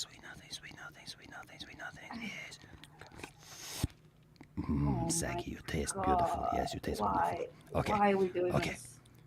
Anyone, and I mean anyone, who thinks that Cavill, Batfleck, and Fisher will never come back can kiss the mole. Mole. Darth Maul 2024. Larry, why you do this to me, Larry? Because kiss it. There it is. Thank you. There. I'm never doing it again. Darth Draga. With a $2 Canadian says hashtag I stand with Ezra Miller for Saggy. For you, Saggy. Mwah. He did it for you, Saggy. Yeah, he did it all for the Saggy. You know what's funny about hold on? You know what's funny about Drago is that Drago yesterday, when the Super Bowl happened, was like, should I watch that Flash trailer? And I was like, yes. And then Drago's like, yeah, I don't think I'm gonna. And I was like, we're getting a divorce. And then like shortly after, he watched the trailer and posted his thoughts. I was like, yeah, see, I threatened them with divorce. They do it. Yes. Hey, James, I'll tell you what, you buy my t-shirt first. You got to buy a hoodie because you got to make it worth my while. If I got to sit through that thing, you're going to have to make it worth my while. And by the way, thank you, Mary. Thank you. Yes, we miss Grandma Betty. We sure do. I wish that thank you guys. You're so sweet. That's my grandma who passed 2021, man. I can't believe it's been that long now.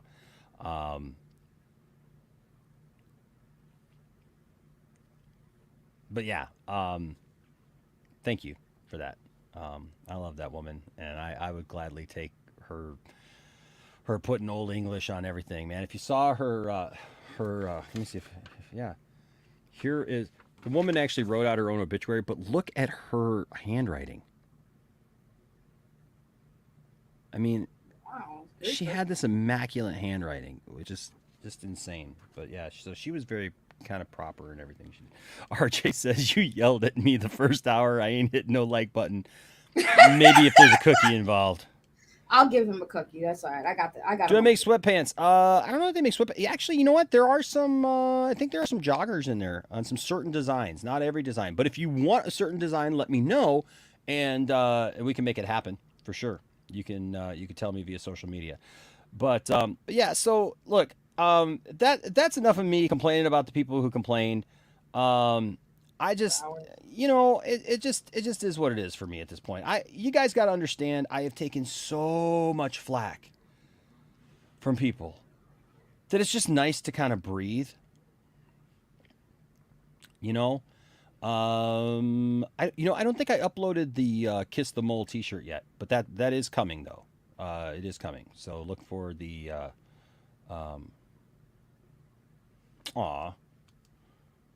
Sarah says, I have Grandma Betty once. They're the best. They're the best for sure. But yeah, yes. Don't smash the like button. Stroke it like you want a second date. Yeah, shout out to all the grandmas.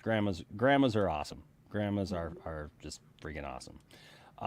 But yeah, so the only reason, yes, that I took up so long to say that, and no, it's not just 2 hours later, Matt. I don't think that's fair because I've talked about the trailer. We've talked about it. We did talk about it a little bit, yeah. Yeah, but there are other parts of the trailer that now I can get into. But yeah, it just is. I've taken so much flack over stuff, and it's stuff that just hasn't been important. But can we take a look at this picture? Listen, of all the Keaton stuff that came out in this thing, I thought it was very cool. I actually believed Keaton in what they showed and everything. But this stuff right here, looking at a year one type of Batman with guns. Do you see that? There's guns in them there holsters. What? Mm-hmm. See, I have a theory. I has the theory. Now we know that Michael Keaton's back as Batman, but wouldn't it be like weird, but kind of makes sense when you see that picture that he might not be playing the Bruce Wayne Batman, but maybe Thomas Wayne? No. This is definitely he's definitely Bruce Wayne. It's definitely he's definitely Bruce Wayne, but I want him to be Thomas Wayne because that'd be the most weirdest twist. Oh, it would. Oh, trust me, it would be. But I think, but yeah, look, you can see. Do you see the bat emblem on this one though? Over here on the far left, that bat emblem. Look at that. It's like the old school, bat emblem. It's different than the regular Keaton one, and then you got those guns in the holsters. So it's a year one Batman is what it is. It's a year one Batman. And then I love this. Oh my gosh. You got to be kidding me. Listen, and I know that oops. What did I do? Okay. You're pressing too many buttons. You get too I accidentally deleted it. Oh my God! Pause, I just got to don't worry. Hold on a second. Give me 2 seconds. Enoch's breaking the internet right now. I know. Okay, hold on a second. I just got to put it back. Because that picture is too cool. I needed to go over it some more. Where is it? Where is the freaking photo? What did I do with it? Oh, don't tell me I deleted. Okay, come on. Let me look in the trash. Yep, I put it in the trash. Okay, that's back. Can you see it now? Is it Here back? It is, yeah. Okay. Yes, it's back. So okay.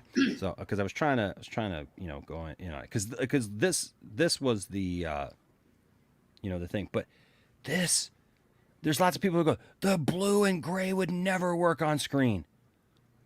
I'm sorry. That's fire. That is so cool. This right here, this blue and gray with the old school bat symbol. Oh my gosh, that looks so cool. And then here is the Batman 89 Batman suit, right? And I love it that the bat symbol on it is dirty. I think that's awesome. And then here's the Batman Returns suit right here. This is obviously the suit from this movie, which was also going to be in the Batgirl movie.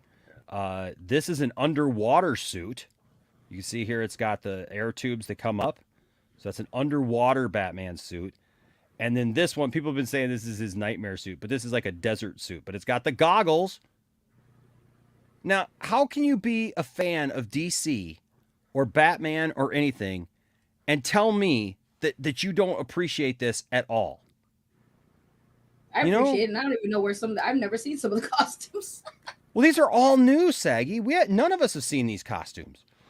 Not in live action.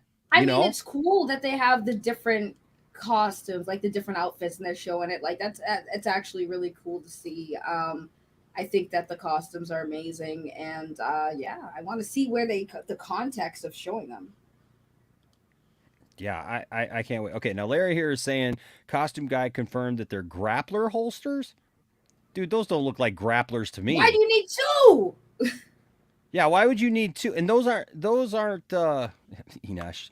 Enosh loves Keaton, so put him in the trash. Thanks a lot, Shuri. Appreciate that. Get it together, Enosh. I'm trying, guys. I'm trying. Yes. Well, I'm going to talk about that. I'm probably going to talk about those tomorrow. Okay, I'll come back and I'll talk about those tomorrow. So you'll get some Enosh tomorrow as well for Valentine's Day. All right, sound good? And I'll talk about those trailers and those movies because I got stuff to say about those movies too. But yeah, look, if you're saying that the costume guy said that, hold on, let me go back to the picture. If you're trying to tell me that the costume guy said that this right here are grapplers, first of all, that doesn't look anything like a grappler that he would have. Second of all, it looks like a gun holster to me. And why would you need two? Like Saggy said. That's what I'm saying. You wouldn't need two grappling hooks. Either way, we already know that this Batman likes guns because he put machine guns on the freaking Batmobile and on the Batwing. Oh, so, also another fact that makes it those are definitely guns is Batman. As I remember, Batman's grappling hook was always attached to his utility belt, not his. That's literally what they wear for guns. That's a gun. That's a gun carrier, dude. That's the holsters for guns. There's no way. For sure. I believe the 89 symbol is burnt. Oh, that's a good point. Yeah, that's a really good point, actually. But I mean, I just don't understand. Enosh, no bat nipples, no watch for me. That's Clooney. When we get Clooney, if we get a Clooney, that's the nipples. Yeah, Keaton didn't have the nipples. Yeah, I'm just saying, I don't understand how you can be, how you could be a DC fan and look at this and not think, wow, that's really cool. Here was a picture that I found. They kind of lightened it up, and you see, the main suit for the Flash. Whoops. Here we go, deleting it again. I didn't delete it. I just went. Wait. So, question though. Yeah. The biggest question I have about these costumes. Yeah. Is the new suit can he actually turn his freaking head this time, or is Nope. That's the one thing. That's the one thing. Still cannot turn that freaking head, man. So years they would do a little bit of a more costume design to make it so he can turn his head. No, Keaton's gonna be the whole movie. Oh my God! They gave him a neck brace. Haven't you seen the thing where the other Barry takes a bat suit and turns it into a Flash suit, and like his neck looks super thick because that's just how it looks. I hate it. Yeah. Hey, Enosh, don't tell anyone. Don't let anyone tell you that your fandom doesn't matter. And oh wait, no, hold up. Your fandom doesn't matter, Drago. I'm just kidding. Yeah. No, look, anybody can like anything they want to like. I don't ever care, but I just don't understand how you can look at this and not go, that's cool. You know what I mean? Like, look, even if you're one of the hardcore Snyder bros who like are just like, I won't accept anything but Snyder. How can you look at this and go, oh, that sucks because it's Michael Keaton? Like, I'm sorry, but these fools out here acting like Michael Keaton wasn't a great Batman. Like nobody cares about Michael Keaton as Batman. It just shows that they just don't know what they're talking about, because people loved Keaton as Batman for a whole generation. Keaton was Batman. Now look, if they get to this thing, I don't know, Saggy, what do you think? Do you think that Christian Bale would come back? I mean, I don't see why he wouldn't want to. I think it'd be a missed opportunity for him not to. I honestly could say I would much rather have Clooney come back, just because I feel like Clooney's movies, as much as they're like a guilty pleasure, because Clooney's movie was pretty bad. It was pretty bad, but it's like a guilty pleasure bad, right? I think Clooney of everyone deserves like a kind of redemption. So I think that this would be a great opportunity for Clooney to get a little bit of a redemption to be included in this. But I would like to see, actually, like, I wouldn't be opposed to seeing all of them. Like, all of them make a cameo. You know, because they were all Batman. And it'd be like kind of like, you know, the Spider-Man movie, like having Andrew Garfield, Tobey Maguire come back. I would love to see all the Batmans back on the big screen and cameos, especially Clooney. I think Clooney, out of all of them, deserves it. Yeah, I mean, look, I think Clooney could have done well with two things. If he had a better script, right? Now, I mean, according to Arnold, it was the best script ever. You remember that, right? Yeah. Yeah. According to Arnold Schwarzenegger, it was like literally the best script ever. It was where is it? Have you ever seen that drop that I have? Which one? Of Arnold talking about the movie? I think it's this one. Hold on. It's the most spectacular and well-written script that I've ever worked on. It just has really great writing in it, and so therefore I think people really will get off on all those speeches and this dramatic stuff and Shakespearean stuff. I shall repay them for sentencing me to a life without the warmth of human comfort. I will blanket the city in endless winter. It's the greatest script ever written. Sure. I mean, if you like that kind of stuff. I guess. But yeah, I mean, I think Clooney could have done better with some better material. But also Clooney would have had to have not phoned it in. And he phoned it in. Yes, Larry. In fact, Larry, thank you for sending this. I was just about to pull up an image of what you just said here. Dude's tweet about the one with the holsters, Batman 66 symbol. He said it was his idea, as was the grappling guns in the holsters and the Golden Age ears on the cowl. So that is this right here. And thank you to Caden, who sent me the actual tweet. But yeah, here it is. It says Batman 66 variant. The Batman 66 symbol was my idea, as was the grappling guns and holsters and the Golden Age ears on the cowl. Says I was in fanboy heaven. Luckily, I had a great lead designer, Alexander Byrne, who is very receptive to my wacky notions. That was Chris Weston. But I love here, this is Zach Larson guy says, I like how he had to specify grappling gun to save himself from the backlash, possibly. Those are clearly pistols. They definitely are. There's no way. There's no way. Batman's grappling hook was always on his utility belt, man. I'm telling you. I forgot to share that one, but yeah, there it is. There it is right there. I love the guys just like, yeah, those are clearly pistols. Those are definitely pistols. But I just don't know if I mean, Christian Bale coming back, it kind of undoes his the way that his thing ended, you know? I mean, at least with Keaton, it was kind of open-ended because we just, they could just say, look, none of that other stuff happened, just Keaton kept on, and you can keep Keaton in his own world. Now, I'm going to talk about something to do with Keaton and Christopher Reeve here in just a second. But Fourth 1000 with a $5 super chat, thank you, says, I have to say it, Keaton was an awful Batman, really. It wasn't until Batfleck that I was convinced Batman would never look cool in live action. You didn't think that Batman looked cool in '89 Batman? Dude, it's classic, bro. I mean, I love you, man, but dude, Keaton, that first Batman movie?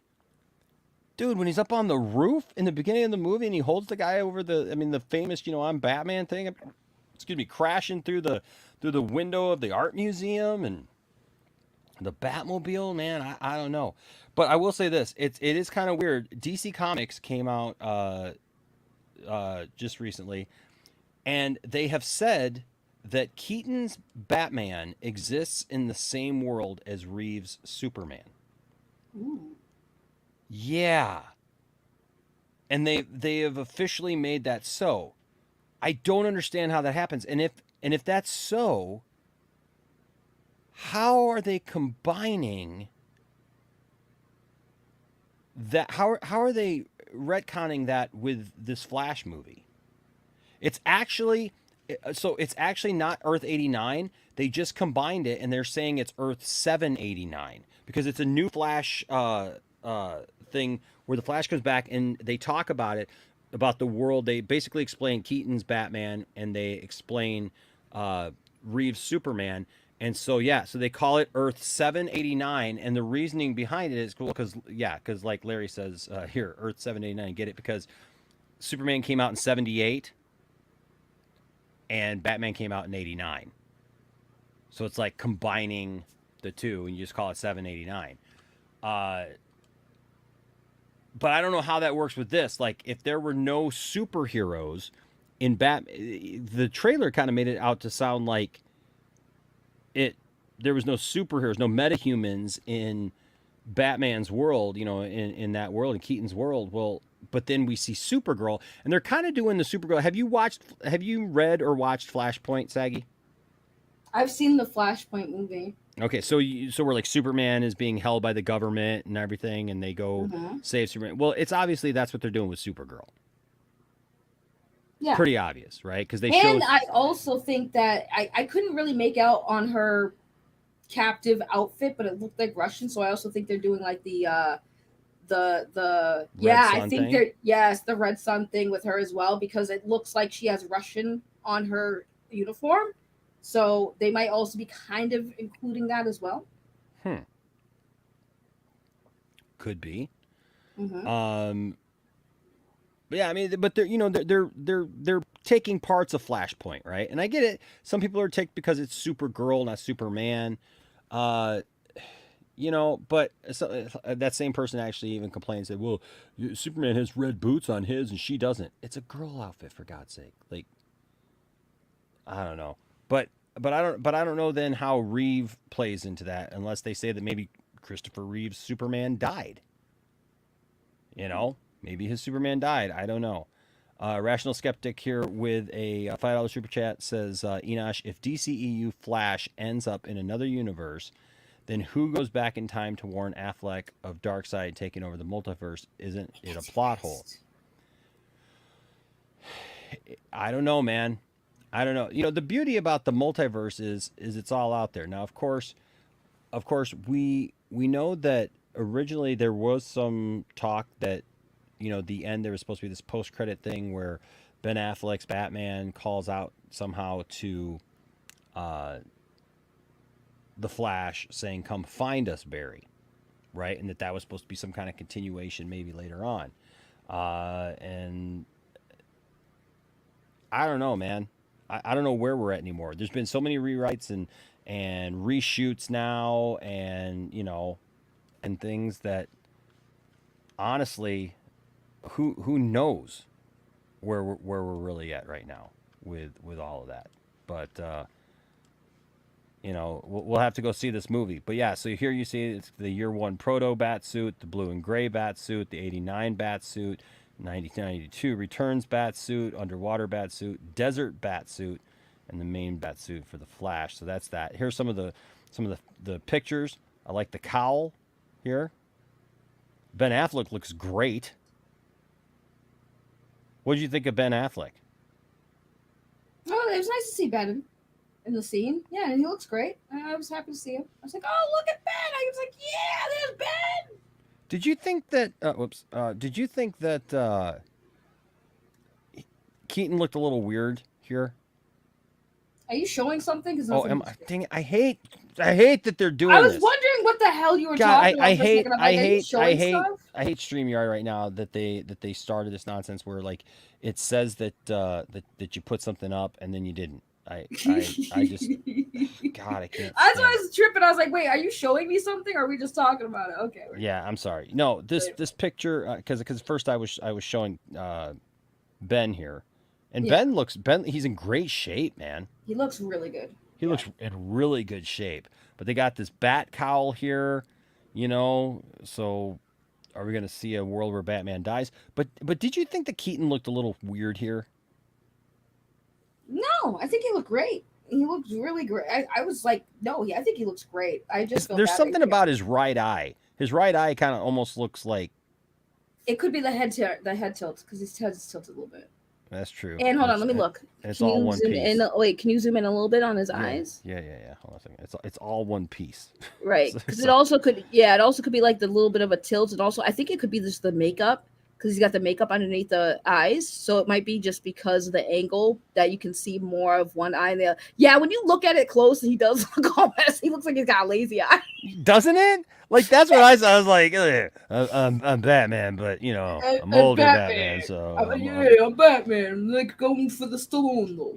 But I mean, besides that, like if I didn't know, like he doesn't look like a 70-year-old man in that cowl. No, definitely not. Yes, well, and then there's the scene, yes, where it looks like that he's become a hermit and he's got like the long hair.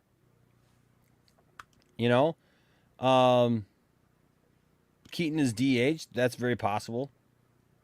Very possible. I wouldn't doubt it, but he looks good here. I mean, I think he looks fine here. Somebody mentioned it. There's the back of his head. Yes, this picture right here does not do him any justice. I don't like this picture. It looks like he's like holding in a poop. He got tatas. It looks like he's got to get to the bathroom. He's got to get to the bat room. Look like he got some tatas. He does look like he has boobs there. But yeah, I mean, look, we know it's a stunt double. I mean, but like a lot of these guys use stunt doubles, right? So like, I'm not really worried about that. And and the stuff that's not a stunt double is CGI. So don't bully him. I'm just saying. But I mean, Keaton still looked great. But this picture for some reason just looks weird. He looks like he's got a stick literally up his butt. It looks like something's holding Batman up here. Holding in a fart. He does kind of look like Clooney here, doesn't he? He does kind of look like Clooney. Yeah. And then I like this picture though. I'm really excited about the fact that they've got a new Batmobile coming out for the 3 3/4 stuff. I thought this was cool. I know Grace Randolph was complaining about all the scenes of Batman in the daytime. Like, whatever, man. Of all the things to complain about, I'm not used to seeing Batman in the daytime. Like, okay. So what? There's that. And then I've seen all kinds of people complain about this suit, and we don't even know really what this suit is all about. But it's bluish and gray. I like it. I saw somebody say, this is the worst bat suit ever. Well, you don't really know what the suit is, Like, I'm guessing it has some kind of purpose. But this was a weird angle, I thought, for Batman. But it's kind of cool. He moves his hand, and then Supergirl's there. We'll watch the trailer when we're done here. But this is classic, classic Batman there. So I mean, when you look at it all together, I think that there's some really cool things there. Here's Supergirl, raging. She's taking a super hot, spicy poop. Ooh, I want to actually get that picture. I can animate that. Yeah, that's a good one. Here, I loved this. I thought this was cool. I thought this was really cool, actually. By the way, can we talk about the biggest, most important thing that they did in this movie that no one's talking about except for me, apparently? What's that? Ezra doesn't run weird in this movie. They fixed the run. They fixed the run. You're right. So there's that. Or showed these two. There's that again. Lazy eye Batman. It's not as bad there, but Ayo, Flash. he's like, yeah. I'm Batman. Yeah, I'm Batman. Here Kind of is big the deal. here is the toy, the McFarlane toy, and I think I finally figured out, folks, what's wrong with this Flash suit. I've complained about this Flash suit, and I think I finally figured out what it is. This Flash suit needs one thing to make it look great. It needs the ears. It's the ears. He doesn't have the ears that are sticking up. If he had ears that stuck straight up, like that were 3D, that weren't just like along the side. Look, on the Snyder Cut one, it looks okay to have them on the side like that, up against the helmet, because the helmet looks different and it looks cool. With this, he needs the wings, the lightning bolts for the ears. And I think he would look better. But this is what the McFarlane toy looks like. They revealed that today. They revealed that today. So no, it looks great. No, I think it looks cool. Landon was like, yeah, I want to get one of those. But that's the first look of that. So we already talked about all that. Look, I just think it's good. We'll watch the trailer and and talk about it. But I just, Saggy, I guess I have a low tolerance right now for just the people coming out saying the things that they've said and everything. Just enjoy it. Enjoy it for what it is. It does. Right. Everything doesn't have to be everything that you ever wanted in something. An argument. I know, man, and people talking about this like it's going to be like a horrible film. I saw people already saying it's got horrible writing. How do you even know that? Right? It hasn't even come out yet. Relax. How? They're like, oh, it looks awful. We haven't even seen the movie, and I think we just become so spoiled, folks, that we'll just say anything now.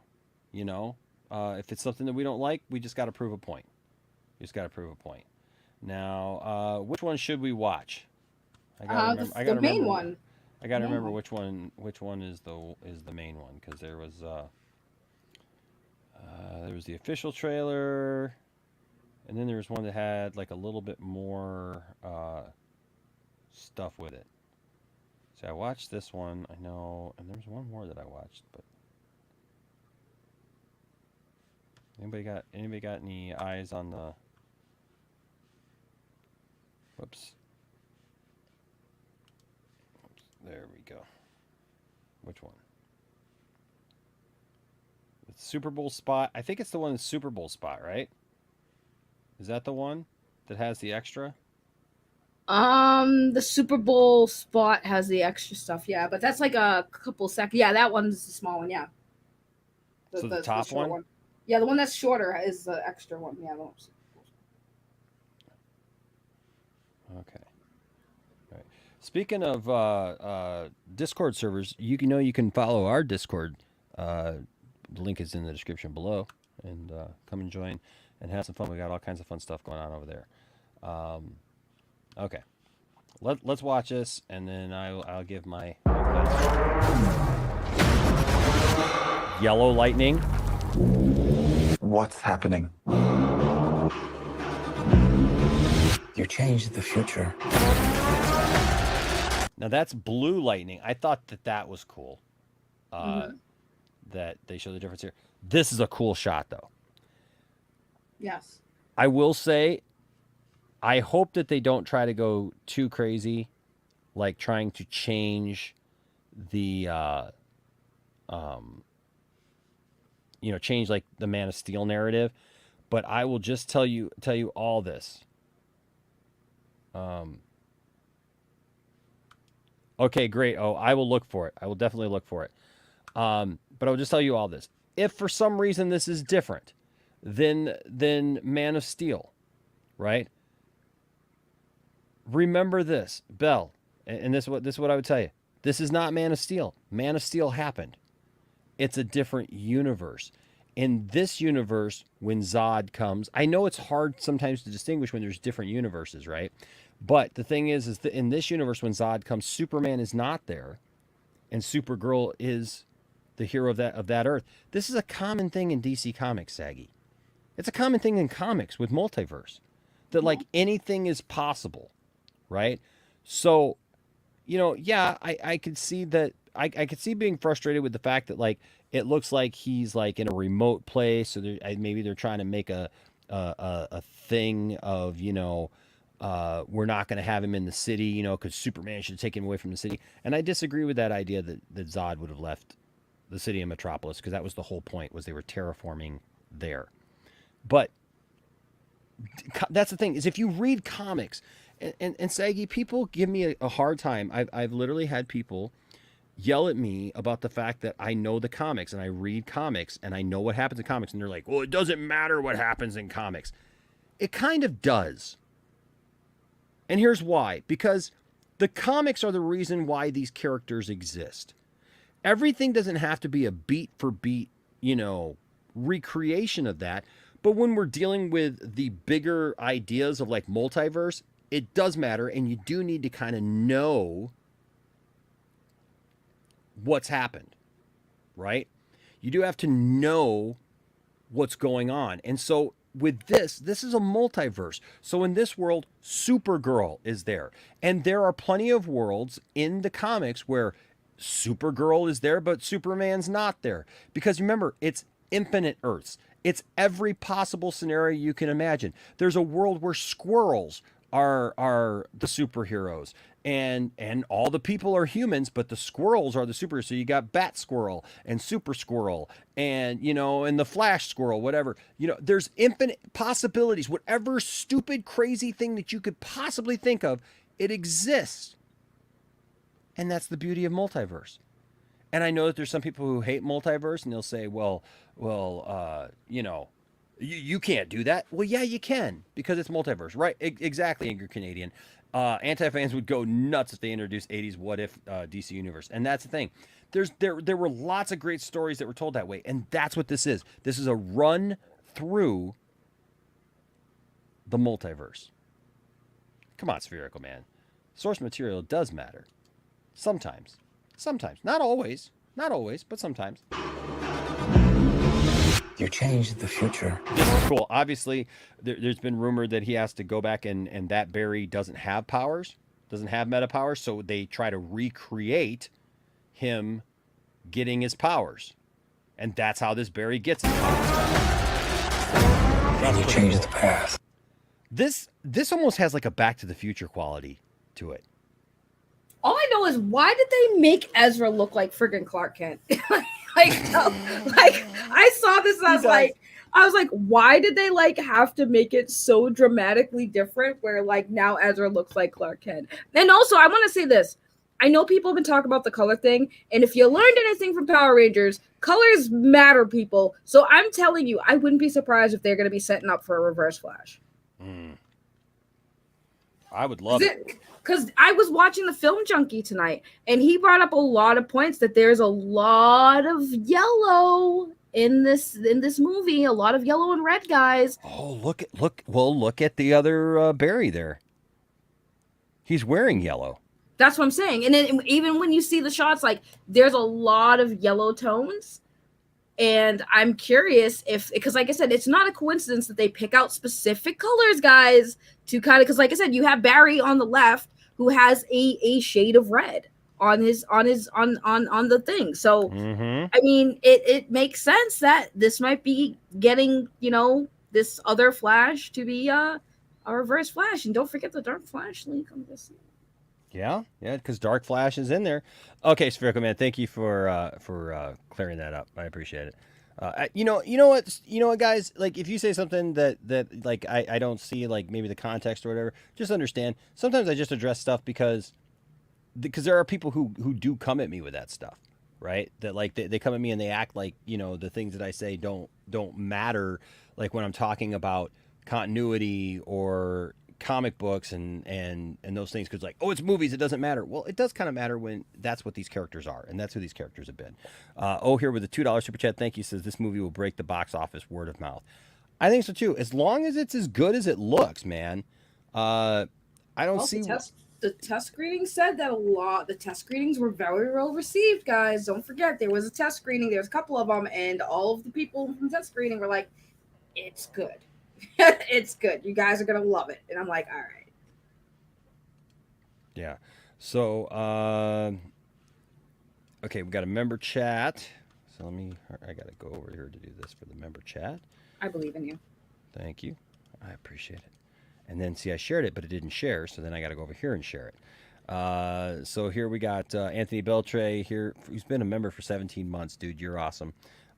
Says Reverse Flash better kill Barry's mom in the movie. Well, I think he does. And I think that what we're going to see is, I actually kind of agree with Saggy. I think that we could see that whatever this Flash that he creates his own worst enemy. And that by doing all this, that's always, isn't that always the thing? Like, wasn't that the thing before? Like, Barry always ends up with the fact that his mom's got to die. In the TV show, he has to go back and make sure that his mom dies. Even after he fixed everything, thought he fixed everything and saved his mom, because it always messes something up. And so he had to go back and stop himself from allowing,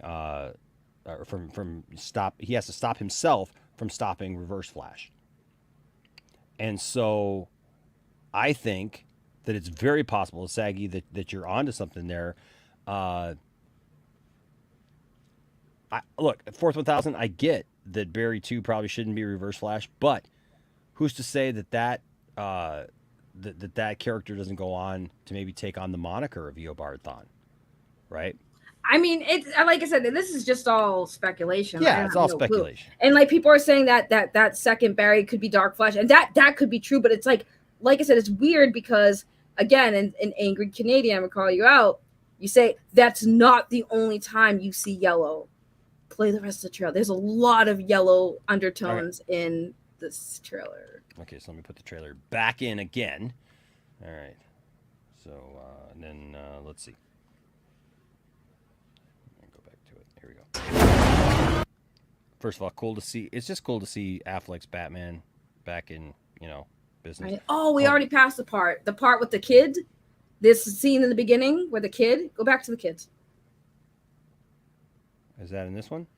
Or is it in the other one? I don't even know. No, it's in the this actual one. We'll watch the other one. You change the past. That's cool. See, running. normal run. Yep. I think that's pretty cool. And then here, look, long-haired. What did you do? What did you do? What did you do? Look at that. That's Flash butt right there. Yo, the cheeks, the cake, man, the cake. I will say this. This costume looks really rubbery. Yeah, it does. It looks like here, this CGI doesn't look the best, so it kind of looks like one of them bendy figures. Doesn't it? Booty. Listen, but I did a poll on my channel when I was reacting to it. It's like, do y'all think that they CGI'd Ezra's butt? And like a lot of people said yes. It's like they CGI'd Ezra's booty. Oh, look at that. Look at that tight cake. Todd Fayer with the $20 super chat. Thank you, Todd. Thank you so much, buddy. It's good to see you. Says, hi, Enosh. Do you think James Gunn cares more about the success of Guardians 3 than his new Superman movie? LOL. Actually, no. I think that he cares about him equally. I think that what? What do you think? When the Guardians of the Galaxy trailer also dropped, James Gunn tweeted it, and then somebody was in the comment section and tweeted in the replies in the comments, and they're like, "Oh, James, you need to keep Andy as a director." And then James Gunn's response was just like, "Okay." And I didn't think of it until afterwards. It's like, oh, because they're talking about the Flash on his Guardians of the Galaxy post. Yeah. Oh yeah. I didn't realize it till afterwards. I was like, oh, that's why his response was just like, okay. But I think that he I think that he wants them both to succeed. I think, I don't and I know that you're kind of joking, you put LOL there. I do. I think that he wants them both to succeed. And he should. He's working on both of them, so. Want some help? Want some help? You are, you're... Yeah. I'm Batman.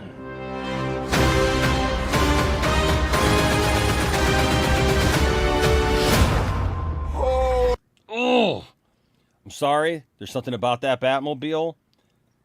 I know that it's long and it's like Hard and not really maneuverable, and it's kind of just stuck in its ways, and it can only do so much. But there's something we're sexy still talking about about the that car. Batmobile, right? Okay. I was making sure Yeah. we're still on the car stuff. Hey, I will say this, Saggy. Have you seen the white version of this? What?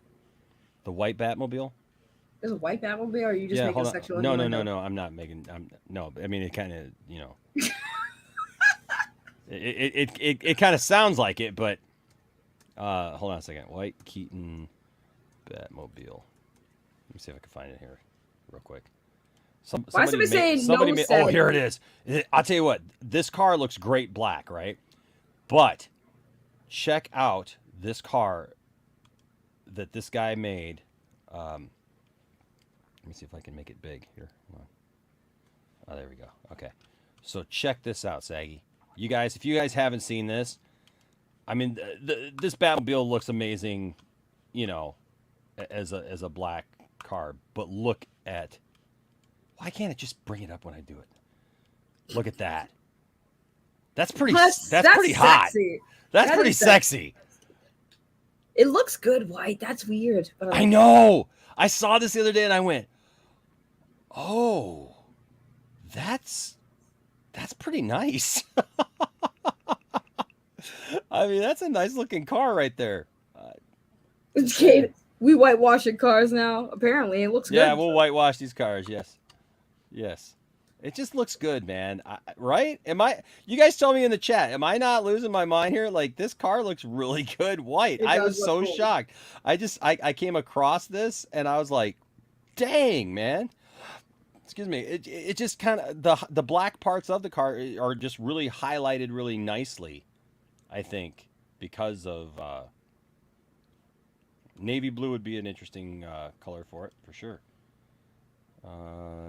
Purple. I wouldn't I think do it it, would look Jared. good in any color. I wouldn't think do look it, good in Jared. any- What do you think? Do you think so, Saggy? You think What? you should? Yeah. think Yes, I think you should. Okay. I'm curious for science. For science. For science. Oh my gosh. Okay, let's go back to the trailer here. But yeah, no, I had to show that to you guys because it was really cool. But obviously this is the classic, right? I mean, this is the. Okay, we'll go back and watch the trailer. So. Okay, so that was 5 hours later. Yeah, I know that was the short one. We don't want the short one. We want the long one. Well, we all know if Jar Jar isn't seen for a while, we know what happened. Mm-hmm. Whoops. Go anywhere. Another timeline. Here it is. Another universe. So why do you want to stay and fight? That was cool. Those boots, though. Yeah, well, what you're talking about is running and everything, right? So like, So why do you want to stay? it's just cool because that's what the Flash does, man. And notice here Flash he has yellow energy, right? Also, he runs normal. Yeah, so there's parts of this movie where he has the blue energy. It looks like when he first gets the Speed Force, but there's Fight to this. save this one. Because this is the world where my mom lives. I'm not There gonna it is. lose See? her again. Yellow there. Yep. Blue. Random blue. Time has a pattern that it can't help That's living. a cool scene. That is a cool scene. I'm gonna be honest with you, that's a cool scene. Well, see, it looks like he's got the see, I don't understand. Then why doesn't the action figure have these? Because I don't think it's the same Barry. We clearly are getting different like suits for Flash. Oh, Laser Luke, I absolutely believe the Grant Gustin. Oh, dude, they have to get Grant because Ezra did the cameo on the TV show. That would be a missed opportunity. And look, Ezra told me flat out that it was his idea to do that. What? Ezra told me last year that that the scene with him on the Flash TV show was his idea. Are you allowed to say that? Yeah, I'm allowed to say that. I'm allowed to say that. It was just in passing because like people don't realize like there were things about um he was writing his own Flash movie, because he wanted to write the Flash, and so yeah, he had mentioned, what's up, William? He mentioned to me that the idea about being on the Flash TV show was his idea because they wanted to combine them because he wanted to bring both Flashes together. And I think, dude, I'm there for it, man. I am so there for it. But okay. Different people, different worlds. I like this idea. The people Drawn are to still each other like drawn together. magnets. There it is, red and yellow. It's my face. You stole my face. See, now what if in the future like this Barry still is upset over this because there's another Barry out there, and that turns him to, I don't know. If you were to go into the past, you have no idea what the consequences There could it be. is. Bruce. That's cool. Still don't understand completely how that works. Well, it's an interdimensional ring that his costume is kept into. Yeah, it's cool. Yeah, it's from the comics. It's actually Made by LexCorp. Yeah, still cool. I could fix things. You could also destroy. He looks great here, again. I mean, Did they make him look older though? A little older. maybe. looks like he's 51-year-old. Yeah, no, but he looks pretty. I mean, I don't think he looks pretty old. I don't think he looks very old. Maybe it's the lighting because it makes his hair look a little gray. I could fix things. You could also destroy everything. This can't be happening. I completely broke the universe. Zod, we've been waiting for you. I created a world with no metahumans. That part right me more than the Keaton stuff because that that's great. But this was Zod. Zod is my favorite DCEU villain, and the way Michael Shannon played him was epic. And to be able to see him back, not only this, but people are saying Flashpoint, or I call it Trash Point, but that's another stream. But there's another half of this story that they're telling that it's actually based in just after post-crisis Superman. If you remember the when he killed the Kryptonians post-crisis, this storyline is pretty much directly adapted from that, from when the Pocket Universe and that Supergirl that came through because of that.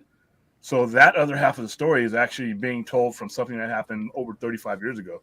By the way, 591, Superman #8. By the way, real quick, angry Canadian actors are actors, not directors. Ben Affleck started his career directing. I mean, Ben Affleck is an Academy Award-winning actor, has he won an Academy Award for acting? He's won two. He won one for best screenplay for Good Will Hunting, and he won for best actor or best director, best movie. I know. Yep. I know. That's why he likes to go behind. That's why he's happy to go back behind the screen. Yeah. Behind the camera, I mean. And Integrity, I know that you're joking around here, but supposedly Ezra has over 11 minutes of screen time in this upcoming Batman film. I think you're going to be probably surprised because from everything that I've heard, yes, the Batman stuff is there, but it's not as prevalent as people are making it. That it's just a Batman film, Now look at this suit. Is this Supergirl suit? Yes, it is. Is it? Yes, it is. You can see this S symbol right there. No one else but her. No, I see the Supergirl. No, I know that, but you can see her symbol, and it's the same here's why I'm at. Well, because I'm not sure that that's her symbol. That's her I'm symbol. not saying it isn't. I'm just speculating here. I'm just having some fun with this. But Okay, William, did you see the thing that they combined Superman 89 and Batman 89 and Superman 78? I saw the books. Yeah. Well, they combined them. They said that they exist in the same universe. So I'm just wondering if Supergirl somehow came later and they ended up capturing her, but Superman existed in this world and maybe he died.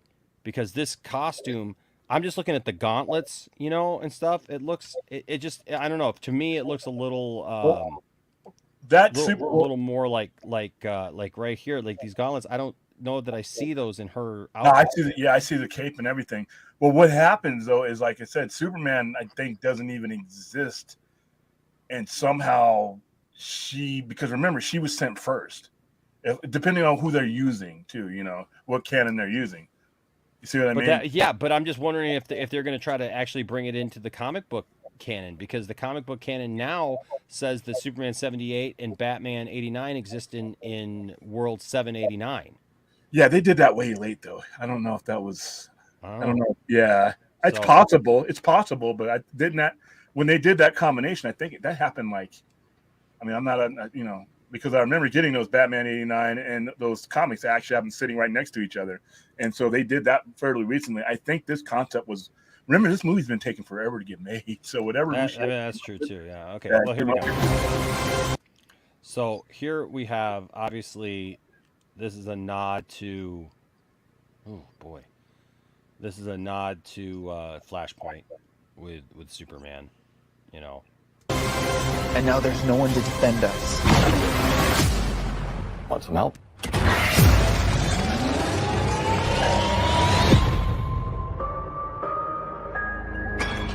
Oh.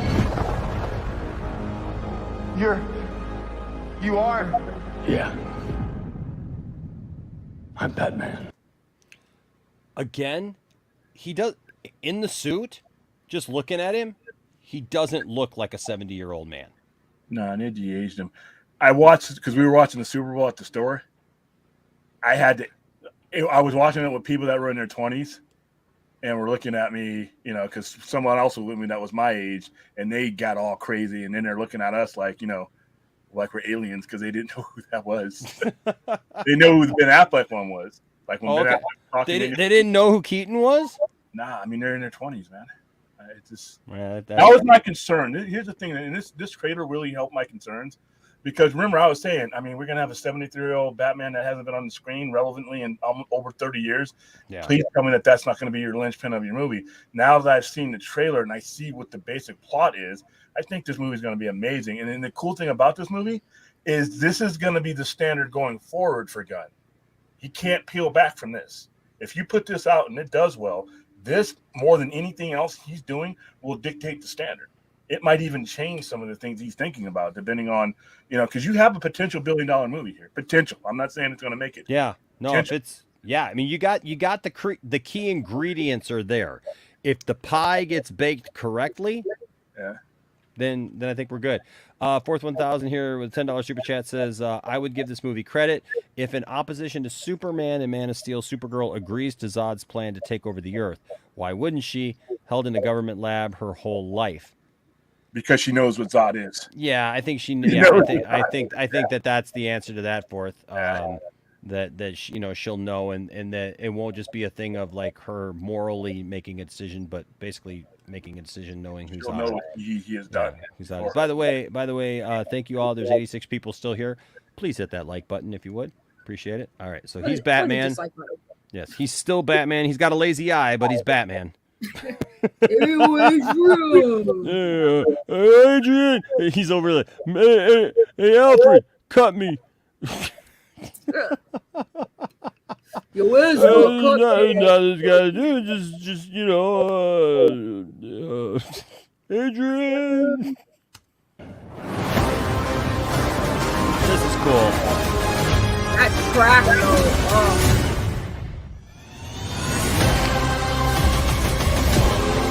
Oh wait. There's collateral damage in the city. Uh-oh. Got a superhero. Batfleck is doing it too. Batfleck is doing it. And did you hear Grace Randolph complaining about Batman during the daytime? That's all Batman during the daytime. Like, all right, it's Batman in the daytime. It looks weird. It's because he's in somebody else's story. Now, what is that? First of all, that's a horrible. Again, that's like rubber Barry. This is like, looks like somebody took a Barry action figure. That's literally what it is. It's a pre-production just to get you. This is it. The next trailer, the last trailer is going to have everything done. But yeah, there's one closer shot where he looks like he's wearing. It looks like something off your shelf. That's what. We already looked at the one that showed his butt, man. Yeah, but yeah. This looks like somebody took a Flash action figure and just put it in the foreground. It's the same action figure that they just posted. I'm gonna be making this movie. I can make this movie.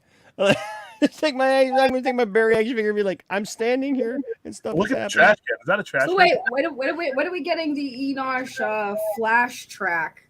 Ooh, The song, yeah. We gotta make a song Cool. about the Flash. I could do that. I can make a song about the Flash. That'd be fun. Simon Section with the 499 super chat says, since Keaton is 70 plus, do you think with all those customs we might see a Batman Beyond prototype or reference to it? God, I would hope so. Please. Oh man, it'd be nice, but I don't know that they're gonna go there. I mean, if they already talked about canceling a possible movie, you know, I mean, I guess anything is possible, Simon. I don't know that it's probable at this point if they already canceled one. But if they see that there's money to be made with Keaton, again, money says everything. Of course Right. they see money with Keaton. That's why they put him in this movie. The recant. Wait, you're waiting for the recant video from Poindexter? Like, I don't know what would have to happen for me to recant everything that I said. I don't know. I'm gonna say this. Listen, I mean, I know that this might be a hot take, but let's be honest. Let's all be honest here.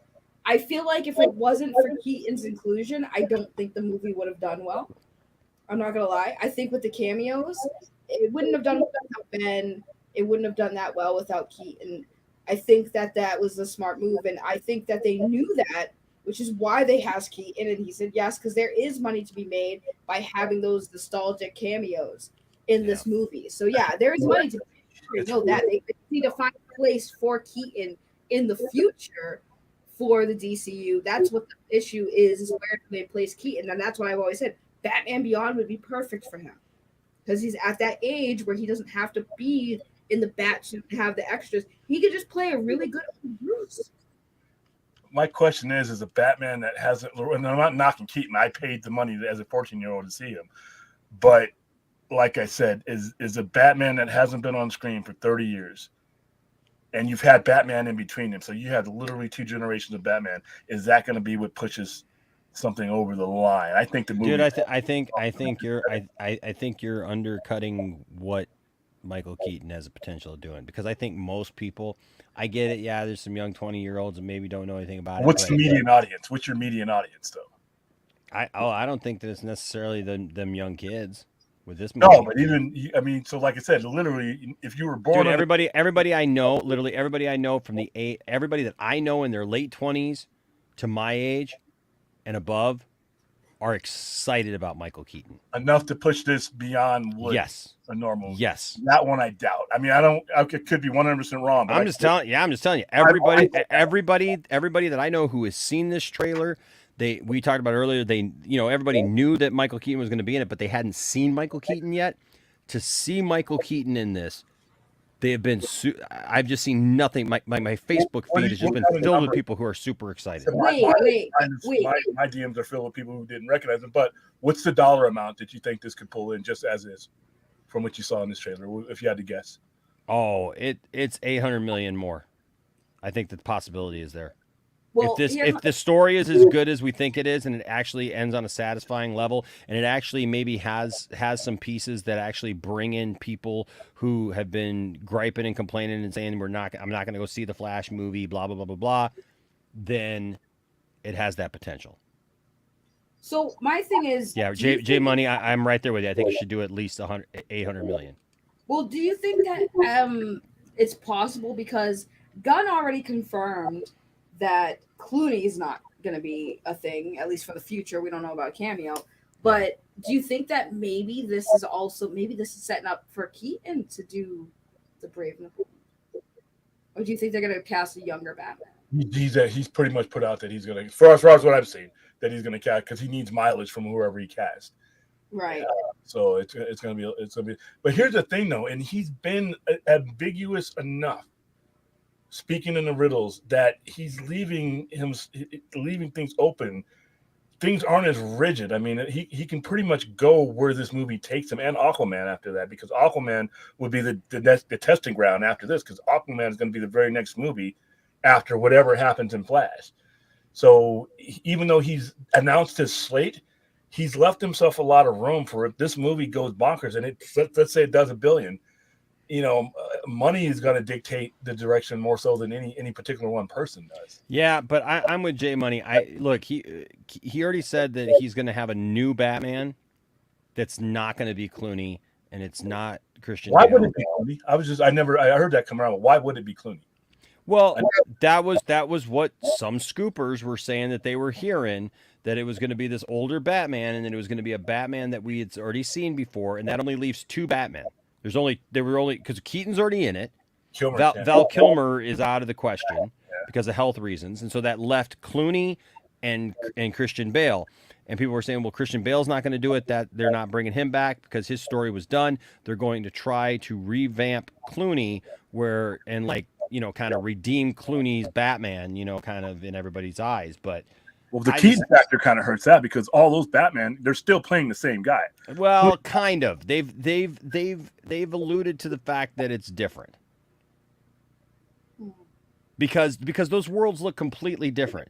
Between Batman Returns and Batman Forever, the world looks different. It's a different car. It's a different world kind of that's been built. There's a different Harvey Dent. There's like all these things. And so, yeah, I know that during the time it was just a recasting, right? But in the last couple years, they've very heavily alluded to the fact that it is that those are different worlds. So that's all I'm saying. Okay, let's get through this real quick. So if I can't undo what I did, that's a cool scene. Although I still say he looks weird standing up there. I got bad boobs, and I got to poop. boobs. I got to poop. If I can't get back, that right there is sweet. Blue energy.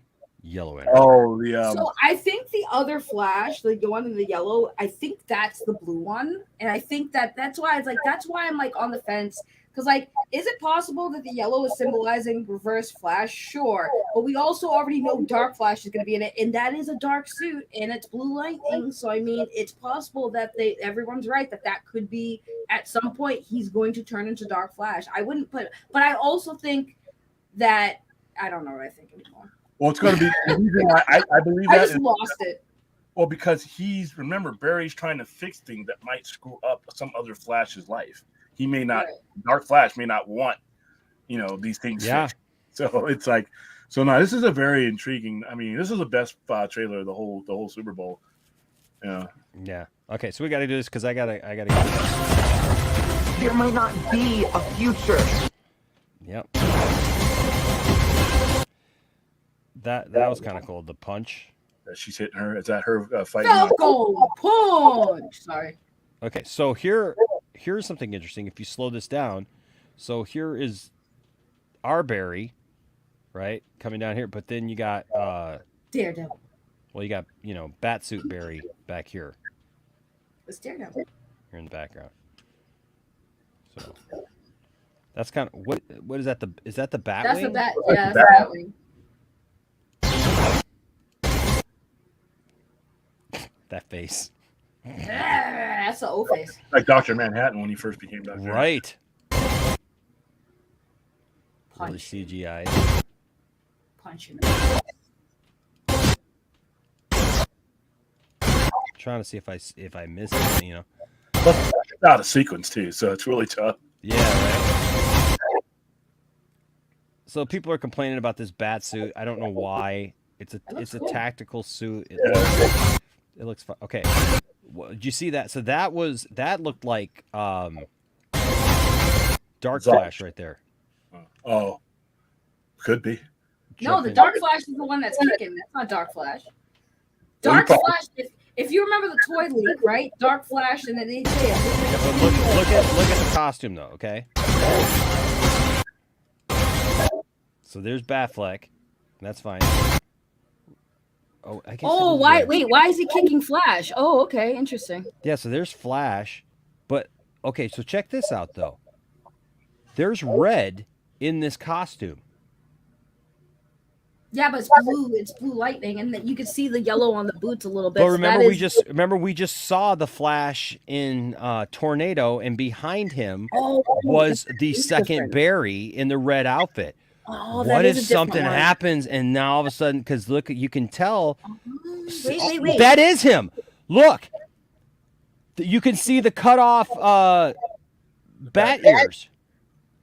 Oh, why is he kicking And the out the red Flash though? and the red is turning black. He could become his own villain in his own movie. Oh, see, Well, this he's is what I also thought. attacking Barry. He's also attacking the other Flash. That is what I thought from the beginning was that the second Barry was going to become the Dark Flash and end up becoming Yeah, our Flash, the Flash could become. I mean, it's wide open. Interesting. But look, that's a scene right there. Like you can see the cut off ears right at the top. I mean, it's right there. The cut off ears are right there. So that is definitely the second Barry, and his suit is turning black, and he's coming in with the blue power. And he's attacking the Red Flash. At some point in time, he's going to realize that what he's trying, like I said, what he's trying to fix could literally undo him if he goes back far enough. And that's why. Remember, the Reverse Flash, all that stuff, all those storylines start because they were trying to stop Barry. Wait a minute. Hold on. Wait, give me a second. I need to look something up real quick. Hold on. Because that's interesting. Dude, that is that might have just gave away some stuff. Angry Canadian, you do realize that Batfleck is in this movie. That is Batfleck. Is he talking about the bike? That's him on the bike, and that's him. Yeah, that's him on the bike. That's definitely him on the bike, and that's definitely him that we just showed that was using his grappling hook.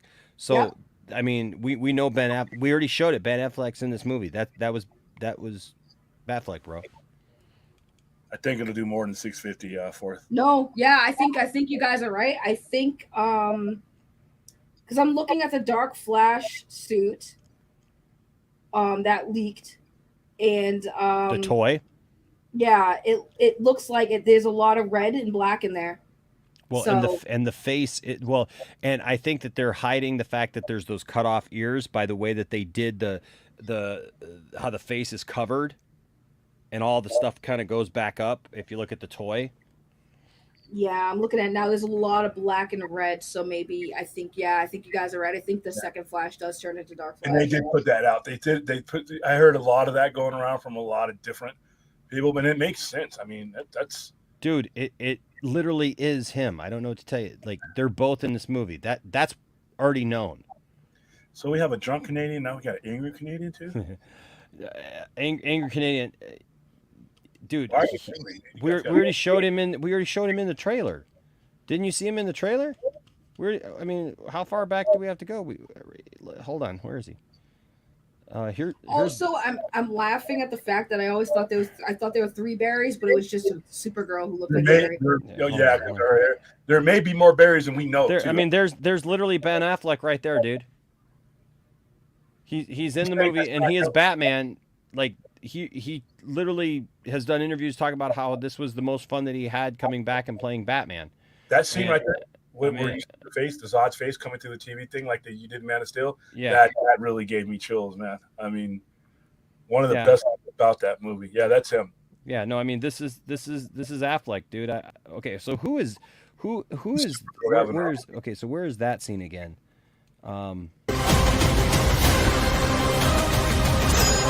If I can't get back.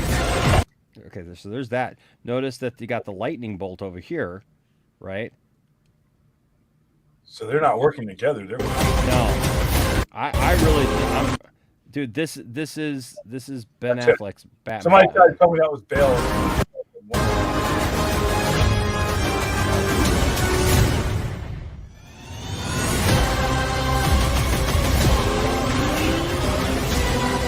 What is going on here? I've heard people say, well, she's carrying. This is Supergirl carrying one of the berries. I'm assuming to like at some point they lose their power, and this is Supergirl bringing them up to get struck by lightning to rejuvenate their powers. That's what some people are speculating. Which makes sense. Mm-hmm. Yeah. You know what this could change? Okay, so say this movie comes out. Okay, but if you watch the trailer, Angry Canadian, how are you saying that that's not Ben Affleck? That's Oh, you can see it. Okay, yeah, dude. We just know. I mean, like he's literally done interviews, and we knew that he was. That's why I was like, I don't understand what there is to. If I can't undo what I did, if I can't get back, there might not be a future. Nobody see Iris? Yeah. So he sided with Zod. Did no one see? No one has been talking about that too. That was literally a scene with Iris, and no one says anything about that either. I think he's siding with Zod. I think he ultimately sides with Zod. What's the plan? Hold on a second. Oh wait, hold on. Where is it?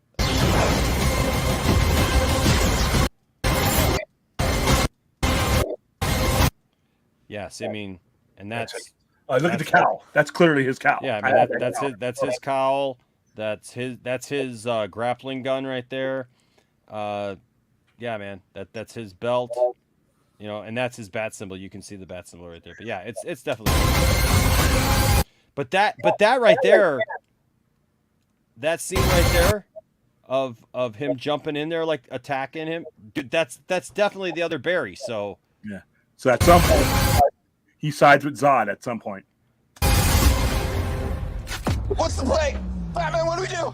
We try not to die.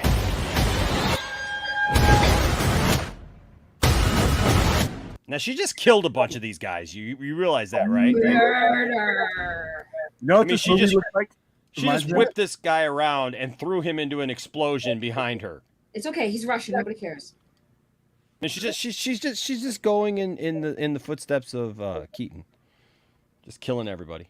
I wonder if this is a version, since it looks like they're in some type of Russian country. Remember Superman Red Sun? That's what I said earlier. You can That's what she said, yeah. Yeah, you could actually see it looks like Russian on her outfit, and yeah, because it's snowy, it more than likely is Russia. Siberia or something like that. So I wonder if this movie does well enough to how much, if any, will it affect who he uses for Supergirl, Woman of Tomorrow. Listen, if Michael Keaton doesn't ask Supergirl if she bleeds, I'm gonna be pissed. There could be more Batman than just these two. I mean, but yeah, this is just a trailer, so you know, I mean, it's just the trailer. And look, honestly, I wouldn't have a problem with them showing other Batman, but you know, this. But look, she throws this dude, boom, that dude exploded. Like that dude just exploded. Like nobody's yelling about Supergirl killing people. Kill them all. Oh, check that out. That dude's face is broken. Yeah, that dude. Well, more than that guy's face is broken because in real life, if you go up in the air that high and that far, he might survive. And you took a punch from Supergirl. He's wearing armor. He might survive. It's not Clark. My name is Kara. Okay, so what did her outfit say? It's not Clark. I zoomed in. It's hard to see, but it looks like it's Russian. Oh, it does look like it's Russian. Yeah. Oh wait, hold on. What does that say? Kamasi? Sour Siberian something. Probably Siberian. It doesn't say Cadmus. I was trying to see if it said Cadmus, but it doesn't say Cadmus. So I thought it said Cadmus at first too, but I mean, I don't know. it's that long table, guys. It's the long table where they had dinner. That's awesome. In Batman '89. My name is Kara. I'm Barry. We're Barry. That's kind of an interesting nod. What? Do you think that that's a nod, Saggy? Where go back? I was looking up something. Where he says "We're Barry." I'm Barry. We're Barry. We're Barry. Barry, what are you doing? Our kids are going to want to see this.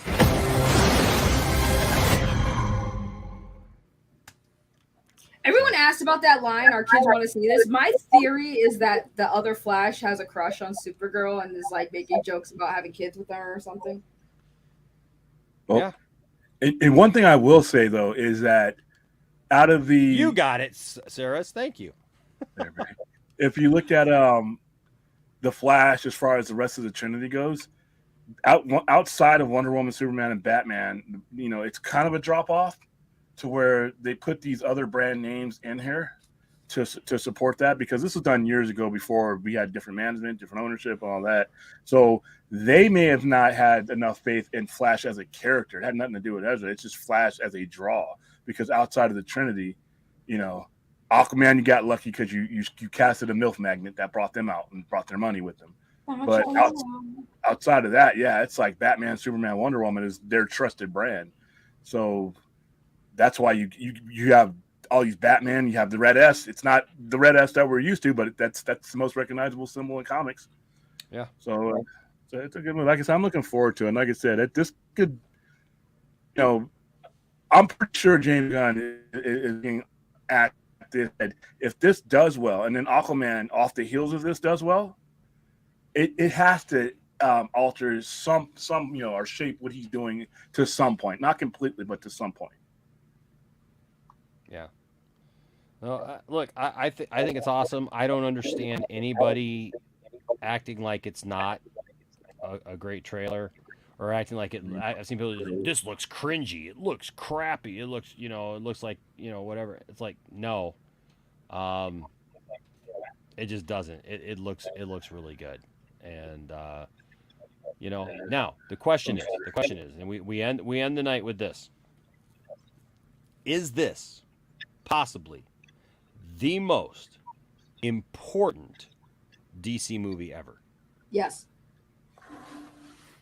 Oh, William disagreed. I saw the face. I saw the face. Well, see, here's the thing. This is why I think it is. Because, again, this movie was always meant to set up. It's a Flashpoint movie. It was always meant to change things.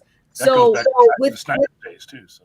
Right, but that's what I'm saying. This whole movie was set up to change and reboot the DCU. So that's what you're going to get. So it's important because I feel like this movie is going to tell you exactly which direction that the stories are going to go, but also more importantly for you Snyder fans, it's going to tell you who's going to stick around. Because you got Aquaman coming afterwards, so we might have to have an explanation to that too. Because remember, Aquaman 2 is coming out after the Flash, so they have to make something make sense. So it makes sense in Aquaman 2 because it comes out after. So I really feel like it is very important for the fans to see it, just so they know what to expect moving forward. It potentially could be if he, in between now and June 16th. It is perceived that this is an escalation to what he's going to do going forward. And that is made clear. It is made clear. If so, then this movie is going to be perceived as the launching point into everything. But if we continue to get news, you know, that certain things are going to be, you know, completely gone and he's going in a completely different direction no matter what, that could, you know, it all depends on everything else. A lot of factors that don't have anything to do with the Flash could make it the most important movie, or it could decrease its importance. But it's going to be up to James Gunn and his communication with us. I think a lot of people, and I've seen online, and it's to listen, Twitter's not the world, the internet is not the world. A lot of the people who would show hate to this movie are blaming James Gunn. If you have an issue with like Cavill not being here, that has nothing to do with James Gunn. It has nothing to do with The Rock. Zaslav sent them on a direction, and they did what they were supposed to do. At the same time, he was eyeing this transformation. So, if you know, what they should have done, like I said before, is they should have had house cleaning. Abdi and DeLuca should have been the ones doing the house cleaning, and then James Gunn, you start here. Absent them, but here's the thing: he may reveal that he's doing that. We don't know. There may be more linear ties because he's not doing a full reboot, and there's no such thing as a half reboot. It's like being half pregnant. You're either there or you're not. So if you're doing a selective realignment, which has been done in comics for like 50 years, then there's a lot of stuff that if we're just patient and just sit back, we may get a little bit more than we thought we were going to get out of all this. Yeah, no, I agree. That's why I'm just kind of telling everybody, let's just wait. Let's just wait and see. Don't form any like hardline opinions. Don't listen to anybody telling you, oh, they're disrespecting, like, you know, like this whole thing about, you know, constantly trying to act like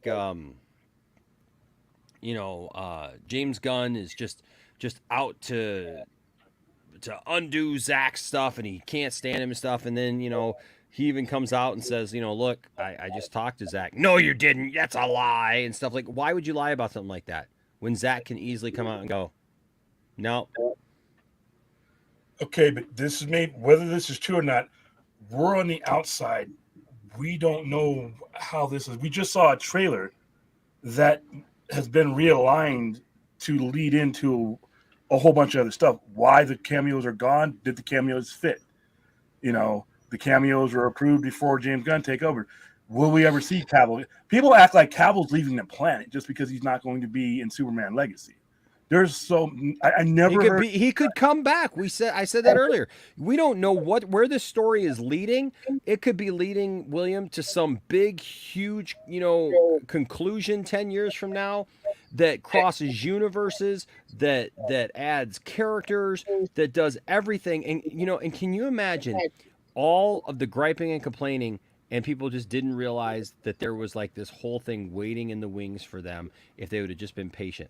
You know what? I miss the days, honestly.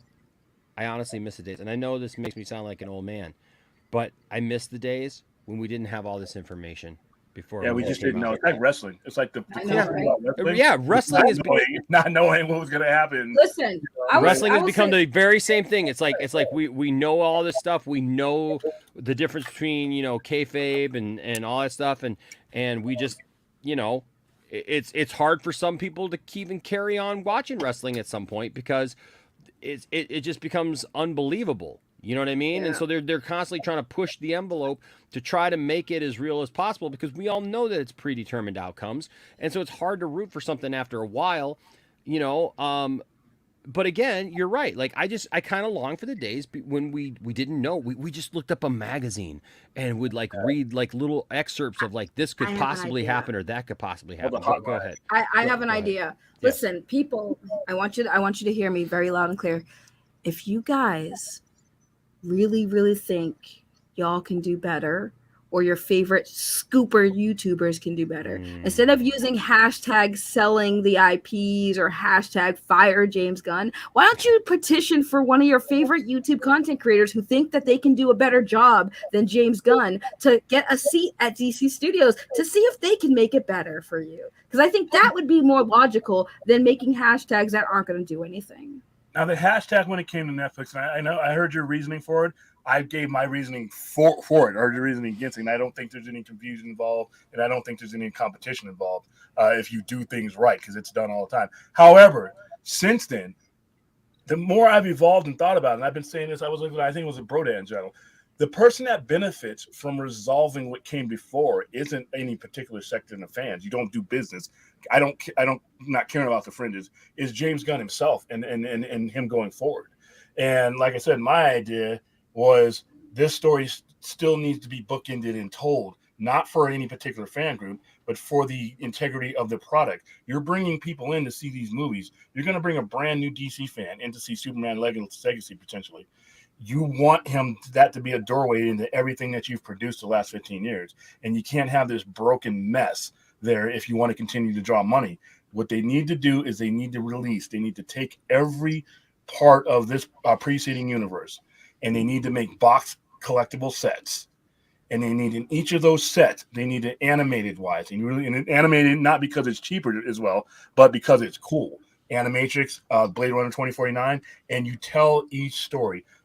Each Man of Steel has a part of Superman's anti-life equation, BVS, and so on. Each part that we know has a part to play in that storyline, you put them in the DVD extras, and you have James Gunn promoting his thing going forward. Because guess what? When I put out a Man of Steel, and I'm telling you, collectible ones, like the key that he used in the hyperdrive, that would be the case, and that's the Blu-ray is in there. But then I got a preview for Legacy and so on. Lost Paradise, Wonder Woman. I was talking with him on it. You have a shield, you have a sword, and you have her lasso, and you put it in a box set. Wonder Woman 84, Wonder Woman is in there, and so on and so on. And each one of those is a piece of the overall story that would complete this. And then the last one is a globe. And I don't know if you guys know what a lenticular hologram is. It's like when you turn it and it changes. So the last one that has them all in there and has Zack Snyder's Justice League in there, that one is in a globe. And when you turn it, the Earth gets scorched just like it did in the movie. And there's the Omega symbol. And when you turn it again, it turns into the regular healed Earth with the JL logo. and you just complete the story in there, and people buy that stuff, dude. I'm at Walmart all the time, and I see people buy the most inane stuff just because of the packaging and it's collectible. Battlestar Galactica, it's a dreadful series when you look back on it. In 1979, 1981, yet when they put that little Cylon thing together, it sold out. Yeah. I will say this too. If y'all really, really, really want to make some noise in the industry, and I've said this many times, no one ever listens to me because y'all just can't help yourselves. But if you really actually, want the industry to listen to you, just do what you did with Black Adam when you guys, were excited to see Henry Cavill. Don't show up for the movie when it launches. Well, I can't blame that. You know what? The fans who were like the hardcore people went and saw that movie. The people who didn't go see that movie was the general audience. The fans had nothing to do with what that movie drew. The general audience doesn't know who Black Adam is. It's the same problem with Shazam. You can't feed them a diet of the big red hats in the back. Thank you, William. Thank you, William, for proving my point. Guys, a lot of these movies that you hate as fans, it's because they're not always 100% catered to you. They also need to cater to the general audience. So when the general audience, but here's the thing, like you said, the general audience didn't show up for Black Adam because no one gave an F about Black Adam, and the general audience didn't give enough of an F about Henry Cavill to show up. General audience can kiss the mole. That's not true. That is true, William, because if that was the case, the general audience would have showed up for Henry Cavill. You're not going to get people to pry that kind of money out of their pocket for a 2-minute cameo that they exactly. But The Rock thought it would happen. But the Rock shouldn't have had to think anything. I don't blame any of this on The Rock. The Rock's not the CEO of WB. The Rock was not the preceding management. The Rock was doing things that management should have been doing 5 years prior. The Rock. I agree with you with that too. But I also think that the whole thing is The Rock wanted Henry because The Rock's Black Adam couldn't really stand on its own without having cameos. But did The Rock greenlight his own movie? Did The Rock, who greenlit Black Adam? Blame that guy first. No, that's true. I do blame that person too. And if you release Black Adam in sequence of the Trinity or people, superheroes that the general audience actually cares about, no, even that movie as is would not have needed Henry Cavill. All right, people were looking for The Rock to be the Babe Ruth, the home run hitter, when the previous 5 years you should have been hitting base hits and getting singles. I don't blame that on The Rock. I blame that on those guys. I blame it on all of them. I blame it on all of them because here's the thing: Henry wasn't planned on coming back. The Rock wanted Henry to do the cameo for 6 years. They said no. They didn't want Henry to come back as Superman. The old regime's gone. Rock said, "Hey, now the old regime's out of here. Can we please get Henry for the cameo?" They said sure. But then they made the mistake of promising and telling Henry Cavill, "Tell them you're back. Get him hyped up for this movie. Tell him you're back." And then Henry said, "Oh, I'm back, guys." And then guess what happened? Now James Gunn's getting heat because James Gunn wasn't part of the plan. Part of the part that happened is in between that, because DeLuca and Abdi were going to use him further. But the problem is, and it's not really a problem, is in the interim, in between that conversation, James Gunn got hired. And the last thing David Zaslav wanted to do was undercut a guy who he was about to put in the forefront. That was his mistake. That wasn't The Rock mistake. That wasn't Abdi and DeLuca's mistake. That was Zaslav making a decision in between and after he had already set those two on their direction. But I bet you that if Black Adam did better than it did, that there would be a chance that they would have moved forward with the Henry Black Adam story arc. No, it doesn't. I guarantee it would have been a disaster. And if you study the way David Zaslav works, he doesn't do that. He's not a reactionary in that thing. Once he hires you, remember, DeLuca and Abdi they were just there. They were placeholders. Once Zaslav hires you, that is it. He steps back and lets you do your thing. He's not going to react and say, "Oh, I just hired you, James Gunn. Wait a minute, this movie made $1 billion. I'm sorry, I'm going to have to change." No, now James Gunn can be the reactionary person going forward. Like if The Flash makes $1 billion as head of DC Studios, he can make changes. But Zaslav doesn't do that. If you look at his history, he hires. But hold on though, because James Gunn, at the time when Black Adam was coming out, had not been announced as CEO. Not to us. Well, but still yet, I do think that there is some merit to the idea that if Black Adam had crushed it, If Black Adam had proven itself and it was something special and it made $1 billion, dude, they're making another freaking Joker movie, for God's sake. Different circumstances. You're talking about appointing a studio head. Still yet, it doesn't matter. If the movie Aquaman made $1 billion and almost derailed all of their plans to like reboot this thing a couple years ago. Okay. So because nobody expected Aquaman to do that, right? We thought that the Snyderverse was going to go away then, but Aquaman all of a sudden comes and makes $1 billion, and all of a sudden, well, we got to figure this thing out, right? And then all of a sudden we started seeing things get figured out. I do believe that there is a lot of merit to the idea that The Rock was in play. He was trying, him and his people were trying to make a play for DC films. They were trying to make a play to be the heads of that and to have their own, because he talked about so many times that he had his own ideas for what that universe would be. And for real quick, before I get into that, I'm just going to read this because the member chat from Rhea. Thank you, Rhea. Rhea's been a member for 16 months, but she did for Anthony. It says, Anthony asked if we will see Billy D. Williams. Maybe. Who knows? But See, I don't. I don't think we will see Billy D. Williams, but I'm not saying no, it's not about this. But as far as the Black Adam thing, I mean, The Rock has made it known that they were angling for that they had these plans for a new DC to launch a whole new spectrum of DC and what they had. They had plans for movies. They had plans for all these things. You don't, but hold on. You don't make plans if you're not in play at all. I think that there were people in play. I don't think that it was a clear, like, down the middle thing where it's like, we're definitely going with James Gunn and Peter Safran right now. I think that there was some leeway there to see what happened. I believe that probably The Rock was given a chance between him and Seven Buck Productions to show if there was something there. And that's why they greenlit letting Henry back, was to see if that was something there, and they were going to base their decision on that. And because we didn't get the decision about the CEO position until after that, until it played out and we knew that Black Adam for sure was not going to make that kind of money. When we knew that it wasn't going to make that kind of money, then they announced that here's Peter Safran and here's James Gunn. Not until that. They didn't announce it straight out the gate. What's that? See, I don't believe that. I don't believe that. That's that kind of bullshit that the previous reactionary management would do. Yeah. Nowhere, hold on. Nowhere in like I said, read up on Zazoff. Go into detail. It's not the way he's operating. 2, Abdi and DeLuca were off doing their own thing while they were still just the James Gunn situation didn't just pop out of nowhere. There was a pitch being made. I'm sure there was.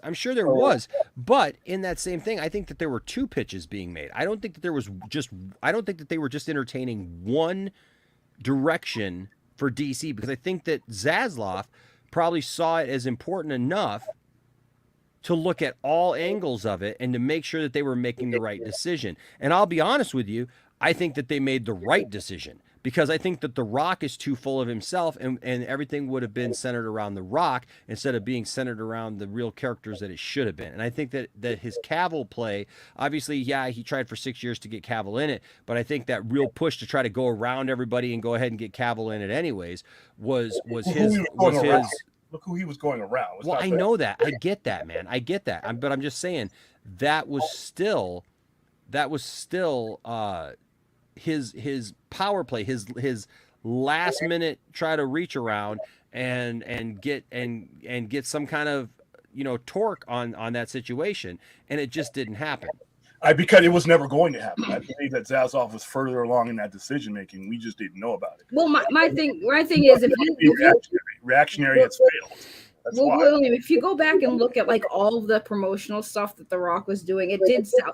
He was making it sound like he was trying to kind of redo the DCU, starting with Black Adam. That's him. What he was doing wasn't going to necessarily have a decision bearing on what Zazoff was doing. Right, but what I'm saying is The Rock basically was trying to kind of take over. It was a power play. Yeah, it was a power play. It was a power play, right? He made a power play. That's what he was doing. That's what I was saying. He made a power play. That's why I blame him for Cavill, because he made a power play. Well, I blame the people who created the vacuum. I blame the people who caused the situation. They also are responsible too, but it wouldn't have happened if it wasn't for The Rock trying to insert himself and make a power play. Why was there a spot? The Rock can kiss them all. Why was there a spot for The Rock to even step into? Because I think it was a mess, dude. Right, because at the time they didn't. Right, it was right. You're right. It was a mess, and they didn't have anyone to actually do it. He did what I would have done. He did what anybody with 2 brain cells should have done. No, I agree. But at the same time, I still think that everybody blaming Gunn for what happened with Henry. It's like, no, it was definitely part of it was The Rock, part of it was DeLuca. It is part of it was Zaslav too. I agree. They're all guilty. There's one person. There's only one person. It's not really blame, because he made the decision that he spherical man. That's so wrong. It's not even blame. No, it's not The Rock. No, it's not DeLuca and Adley. That's so wrong. No, don't insult William like that. That is not cool. No, you have now summoned the wrath of Darth Maul. You cannot call him Cameron. We do not use that word here. That name, that ridiculous name of people who don't know anything that they're talking about. At least this man has some wisdom. Enosh may not always agree with him, but at least he speaks non-nonsense. Is that a word? Is that a word, Seki? No. Non-nonsense? 2 words. There's only one person. Non-nonsense. But at least he speaks that. Cameron Pasha, whatever his name is, it's always nonsense. If he's awake, nonsense is pouring out of him. He's literally oozing. But there's only one person to even be held accountable for that. I don't even say blame, because it's not necessarily a bad thing in the long run. It's not The Rock. People who blame The Rock, I don't know what's wrong with you. It wasn't a gun. I think somebody's more wrong with you if you How blame can him. you not blame The Rock? He was so cocky, William. He was so confident and cocky. People with billions of dollars are cocky. That's why they have billions of dollars. Right, and because he got cocky and he overestimated. That had nothing to do with him. Him being cocky, he's not the CEO. He's not the one that answers to the shareholders. He's not the one that answers the chairman of the board. What The Rock did is not relevant, because David Zaslav was the final decision maker. Right? So the only person that you could ever hold accountable for any of this, outside of the previous management, who are all gone, so that's meaningless, is David Zaslav. All right? That's it. There's one person. That's it. It's cool on the internet to blame other people if you don't read between the lines, but there's one person's decision. In the way he did that, I thought the decision-making process was handled poorly. Even if we ended up with the right guy, the way this was rolled out was handled horribly. All right? So there's one guy that was responsible for that. But who's that? That's David Zaslav. But I don't say blame, because he made a decision, and in the long run, it was more than likely the right decision. But all the mess that led up to it, this was not very clean the way this happened. It could have been not better. All I'm saying is, at the end of the day, the thing that they really screwed up on, which I don't even care, like whoever told Henry to go on his social medias and say that he was back as Superman, that was the biggest F up. Right. That was the biggest F up. Zaslav didn't communicate to him how far along in the process he was. They were doing what he told them to do. They were doing their jobs. So that's him. That's on him. And you know what? He has the right to do that. He only answers to shareholders. He has one boss, the chairman of the board, and then the stockholders. So if that's the way he wanted to roll and do that decision, that was on him. I think he should have communicated a lot better to the people he had put in those placemaker spots. And I thought they could have done this a lot less sloppier than they did, but that's all on him. Larry needs to be the new Superman moving forward. Oh, Larry Carhax? Yes. Larry. All right. Well, hey guys, I blame Henry. Poor Henry. Okay, so that's what I thought of the trailer. That's my opinion of the trailer. I thought it was great.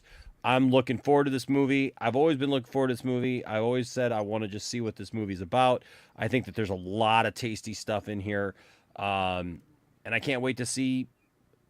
Honestly, it's a curiosity even at this point. I think for people who even didn't want to see it, I think it's a curiosity because it's like, well, what the heck is this movie, and what are they going to throw in this movie? Literally, you can go into this movie thinking they could put anything in it, and I think that's one of the good things it has going for it. It's kind of like Spider-Man in that aspect, with Spider-Man No Way Home, and then also honestly with Multiverse of Madness, there was that idea that anything could happen.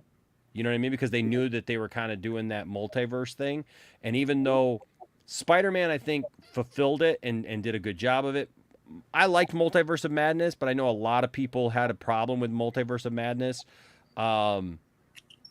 You know, but I think it's because they hyped themselves up and they were expecting to see like the X-Men and they were expecting to see, you know, all this craziness happen. And it's just like that was never part of the movie. That's not what the movie was. But I think with this movie is one of those movies where you could expect to see almost anything because you got Keaton back. You got, you know, two different Flashes that we know of. You know, we just saw that thing and I'm sorry, but it looks like they gave something away in this trailer about that second Barry eventually becoming Dark Flash. So, you know, so there's that.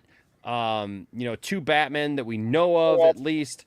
There's a lot of stuff that, you know, could be happening here. So I'm excited. Yeah, J Money, you know what? Sometime you can definitely get on a panel with me, man. You've been a long time supporter. Also, by the way, I do have an announcement. The end of March, we will be having the second annual induction of the Hall of Fame. And we have a celebrity wing this year. We are inducting a celebrity into the Poindexter Lounge Hall of Fame. And they will be joining us for the award ceremony. And it'll be some people that you guys remember. And some people, if you guys have been around for a long time, you're going to remember some of the names. We will be announcing the names here shortly. And getting that together for our second annual Poindexter Lounge Hall of Fame induction. Of course, the only person in there right now is H. Bartz, and H. Bartz needs some love. Some love. He needs some friends in there in the Hall of Fame with him. Saggy, thank you for joining me tonight. Thank you for having me. It was great, and I'm glad that I triggered some people in the chat. Yay! You know what? I think it was good because you know what? We all pushed on each other tonight a little bit.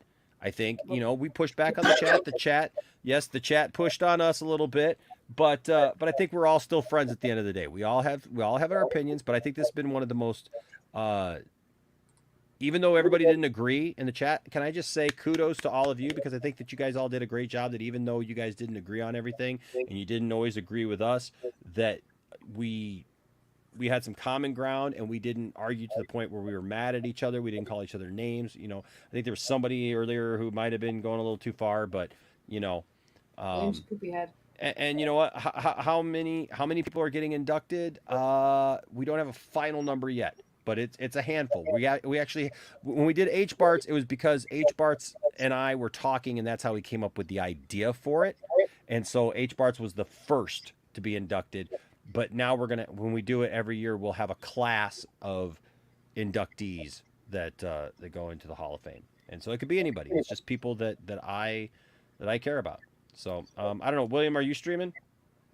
I was, but somebody took up my spot and showed up 40 fucking minutes late. No, I'm just kidding. I tried to call you too because I was wondering what was wrong. Yeah, I know. It's so dumb. I was gonna try to jump in and get it started for you, but I couldn't do it on my phone. So I was like, dude, I know it was so dumb, dude. Because I hit that start button because I was like, okay, I need to start, and then I walked out for a second, you know, because I usually give it a minute, you know, to draw people in and let the signal go out, and then some stuff happened with the family. And I had to take care of some stuff. And then it was just like one of those things, like before you know it, like I came back, I didn't realize it was that long. And I thought it was like 10 minutes or so. I mean, because of all this, because we were talking about something and we were trying to fix something. We were trying to like put something to rest. Tiffany has to have surgery in a couple of days. And we were just working out some last minute stuff. And I was like, I gotta go. Like I got a show going, you know? And so came back and it was like 38 minutes. I was like, crap. So I'll try to trim that as soon as I'll trim that down as soon as it's all music. It was just music playing. Like hey. No, I'm not going to stream tonight. No, I was only going to stream about what I thought about the trailer. I think this stream is pretty much taking care of that. I'm excited about it. Like I said, I think I use the laptop. So do I. I think in the long term, I think we're going to get a lot of what we want. I think the fact that this is not a complete reboot, it's a realignment. I think there's just going to be some things left, and then at that point, let the money dictate it. Let the Flash's box office dictate what kind of 70 of us. I'll stay on this one. You just want to stay on this one? I'll stay on this one because I'm not going to create a new thumbnail. I'll just stay on this one. I mean, you can stay on this one if you want. I don't know if Saggy wants to stay or not. But It's 3 and almost 3:30. I need to. Well, you know what? I heard a little birdie. Hold on a second. This is a little something for you. Yes, Commissioner. You'll never guess who's on the loose. Your old arch enemy, Maddie Signor. Good heavens. Him again. Can you come to headquarters right away? It'll be a pleasure, Commissioner Gordon. Scene from the movie. There's a lot of that guy. I am the master of disguises. I'm never who you think. I'm clever, cruel, conniving, a creep, a real rat fink. Can you guess yet? And I'm Maddie Signor. Beautiful. It's true, though. It's so true. How about dinner in a movie or popcorn in a movie? I brought the popcorn. Fine, only because I love Jack Black. Thank you so much. Thank you kindly. You'll never go wrong. So creepy. It's true, though. It's so true. Yeah, it's kind of spot on, isn't it? It's kind of spot on. Yeah, I'll wrap it up. I can hang till 1. Okay, cool. Well, there you go, guys. So that's it for me. I'm gonna turn the show over to our good friend William over here. So I'm sure he's gonna have some stuff to talk about. And as Mr. Rogers would say, you'll have things you'll want to talk about. I will too. So, oh, thank you. Oh, says my daughter loves you, Enosh, Saggy, and William. No swearing. She loved this stream. Good night. Thank you to O's daughter for watching. I love that when we're able to have something that everybody can watch, the whole family. Yeah, and I'm peeling back on that because I like I said, last couple of streams, certain person that was in here and this chat was needling us while we were trying to discuss other things, and I got drawn into some nonsense, and a 45-minute stream turns into like a 2-hour stream, and I'm like, nah, we're not doing that again. I got a little bit more self-control than I did the other night. At some point, I'm gonna put you on blast because you're leaving the stream on. At some point, we have to talk about a certain meetup, boys. Yeah, yes. So just listen. You guys save some time for early fall, maybe late summer, early fall. We are putting together Poindexter Con, where we're gonna go to Vegas. We're gonna make it Vegas. We're gonna go out. We're gonna see William. We're gonna hold it at the Sci-Fi Center. And some of your favorites are going to be there. Saggy's going to be there. RJ said he would come up. Dave, the film junkie, has expressed interest in driving up to Vegas. Brian, Master of None. So a lot of your favorites that are here on the show and abroad are talking about getting together. We'll do Poindexter Con and make something fun for everyone who wants to come. And you know what? We'll do some live streaming, man. People could do their shows from there, and we just have like the Super Bowl, like where you have like a little media row. Yeah, man. Just let me know. Man. I can set that up. Like I said, we're setting up Chomania with Lloyd Kaufman, so all the things that I use to set that up will probably be something we use for this. That reminds me. Poindexter Con. That's what we're gonna call it. So remember I was telling you about that trauma thing that I showed you. That's kind of an interesting concept. The guy was talking about like doing like movie clips baseball cards. Like baseball cards. Like where you pay for a movie clip and then you can use that movie clip and like trade that movie clip and stuff. I don't know, it was a weird concept. It was almost like an NFT. Yeah, that's exactly what it sounds like. Yeah, I mean it was, but he was trying to say that it wasn't, that it was like a new thing, and I was like, I just don't know, man. It's like some people get that stuff and they want that stuff, but like I can't imagine paying personally $40 for a movie clip if it's not like, it's like I told him, I said, what's to stop me from just going to YouTube and just attaching that clip to something, Plus, for all free. the trauma stuff is you can stream most of trauma stuff. Yeah, so they're doing trauma now, but the idea, this guy worked for Marvel, he worked for a lot of different things, and so like I don't know, people who get it, I think might get it, but yeah, I don't know, it was kind of weird for me. It was a weird thing. Yeah, I know you guys don't know what I'm talking about, but it was a thing somebody reached out to me about, and so, dude, come to Vegas, man. Vegas Vegas a lot of times, especially if you're looking into flights right now, you know, it could be pretty cheap if you schedule it that far out. But anyways, we still got 70 people. Thank you guys for being here with me tonight. I appreciate you all. And yeah, stay here for William. William's got some I'm sure some fun stuff to talk to you. Thank you, Saggy. You're awesome. You rock. Thank you for getting me. I appreciate you. Of course, and love you guys in the chat, and I'll see you guys later. All right. Bye, Saggy. Bye. All right, man. Well, have a good show. All right, and, about 25, 30 minutes, and I'll wrap it up. All right, buddy. Good night, everybody. Thank you all. And hey, like I always say, don't anybody tell you that your fandom doesn't matter. But you know what? Seek to have good conversations. Don't let them tell you that your fandom doesn't matter either. But you seek to have good conversations and treat people with respect. And if you do that, there'll always be a place in the Poindexter Lounge for you, just like there's a place for William. All right, guys. I will see you hopefully tomorrow. All right. Bye-bye. All right. Now back in my spot now that usurper is gone. No, I'm just kidding. Yeah, basically tonight I was going to talk about the trailer, but we pretty much covered that. So now this time of night is when I just generally do open Q&A. So anybody got any questions from me? San Bernardino Airport, $35 each way to Vegas. Yeah, that's actually true. That's actually if you can go from San Bernardino, if you're in the greater LA area, and San Bernardino is only about 48 minutes away. A lot of people who live in San Bernardino work in LA because the home prices are so high, and they were at one point cheaper in San Bernardino.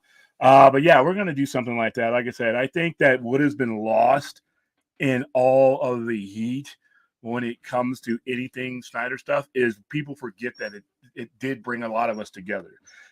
I wouldn't have known, I wouldn't be on here. I wouldn't have known Enosh, Film Junkie, Chris Long Swinson, Saggy, all these people. It brought a lot of people together in at a time where people were looking for a lot of information. And then rolling into COVID, I know a lot of people who would have lost their mind if they didn't have the community that they built. So it'll be cool to come out to Vegas and just come together and see each other in person and just party and just, see different sides of each other instead of just seeing each other on the screen. So I have, like I said, all they got to do is give me a date. Like I said, the trailer to me, my biggest concern, because everything I heard was that, they're going to, funnel this movie to Batman. They may as well call it Batman Flashpoint. By the way, guys, as a dealer and a 40-year collector, I loathe Flashpoint. So for me to see them use this as half of the basis of their storyline, it means after all this time, Flashpoint will be worth something to me finally, 12 years after its release. But now when I see the trailer and then I see these posters, Ezra's up in front and center. It is definitely a movie about the Flash. Yes, there's other characters in there, but it looks like a prototypical pillar superhero movie. And it's ironic that if Hamada had approached the entire DC universe as they approached the Flash, he would still be here. James Gunn wouldn't be head of DC Studios if Walter Hamada and Emmerich and all those guys would have taken the care that they took, they took in the Flash, and they would have approached all of their Trinity characters with that. instead what they did is they made decisions to kind of avoid dealing with Superman, to avoid dealing with Batman, and then we ended up getting the Flash, but like I said, if this movie has to be the standard going forward, no matter who's running DC Studios.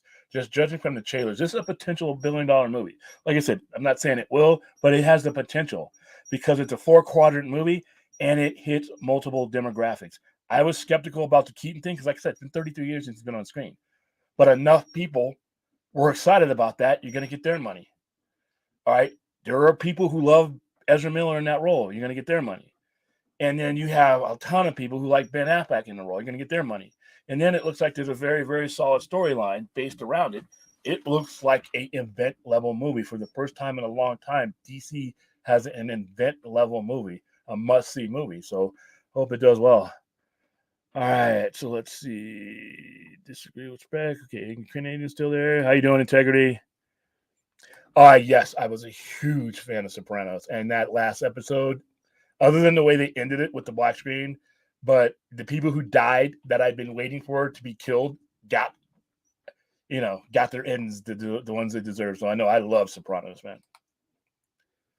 Frontier Spirit, I think it's going to be Frontier. I guess everything comes to full circle from Zack Snyder to James to William when it comes to Trauma Connection. Yeah. James Gunn did Romeo and Juliet. He wrote that for Lloyd Kaufman. And then Zack Snyder and James Gunn worked on Dawn of the Dead. So yeah, and then I've been dealing with Lloyd Kaufman for quite a while now. He's a pretty cool guy. Look, he's cool.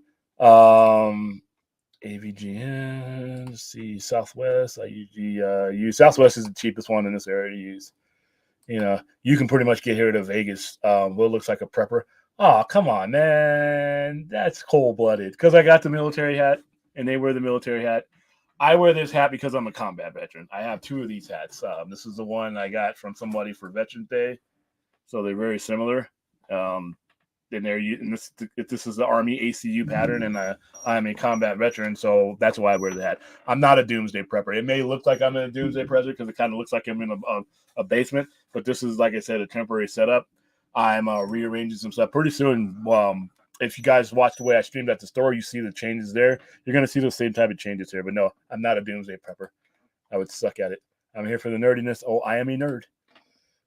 Batman, both Batman look good. And like I said, I love the energy that Keaton's Batman is bringing to this. I did not expect that. I was worried about that because nostalgia is like a bomb.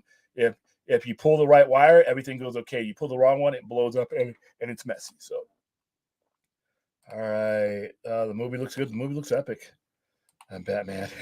The only thing I don't like about Flashpoint is it has no effect on the world going forward. After timeline is fixed, it might as well be a dream.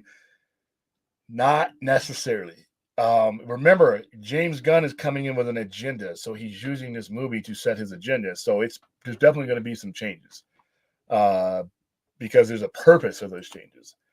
William, you're pushing, man. Oh, jeez. Movie still looks good though. Yeah, like I said, it's piqued my interest. William, how do you know Supergirl already knows Zod? I think she can side with Zod and create a chasm. Because remember, okay, so the story of Supergirl is she's older and she was sent to protect Superman, but she got derailed. Kal-El got there first. But they're all gonna have that. Remember when you watched Man of Steel?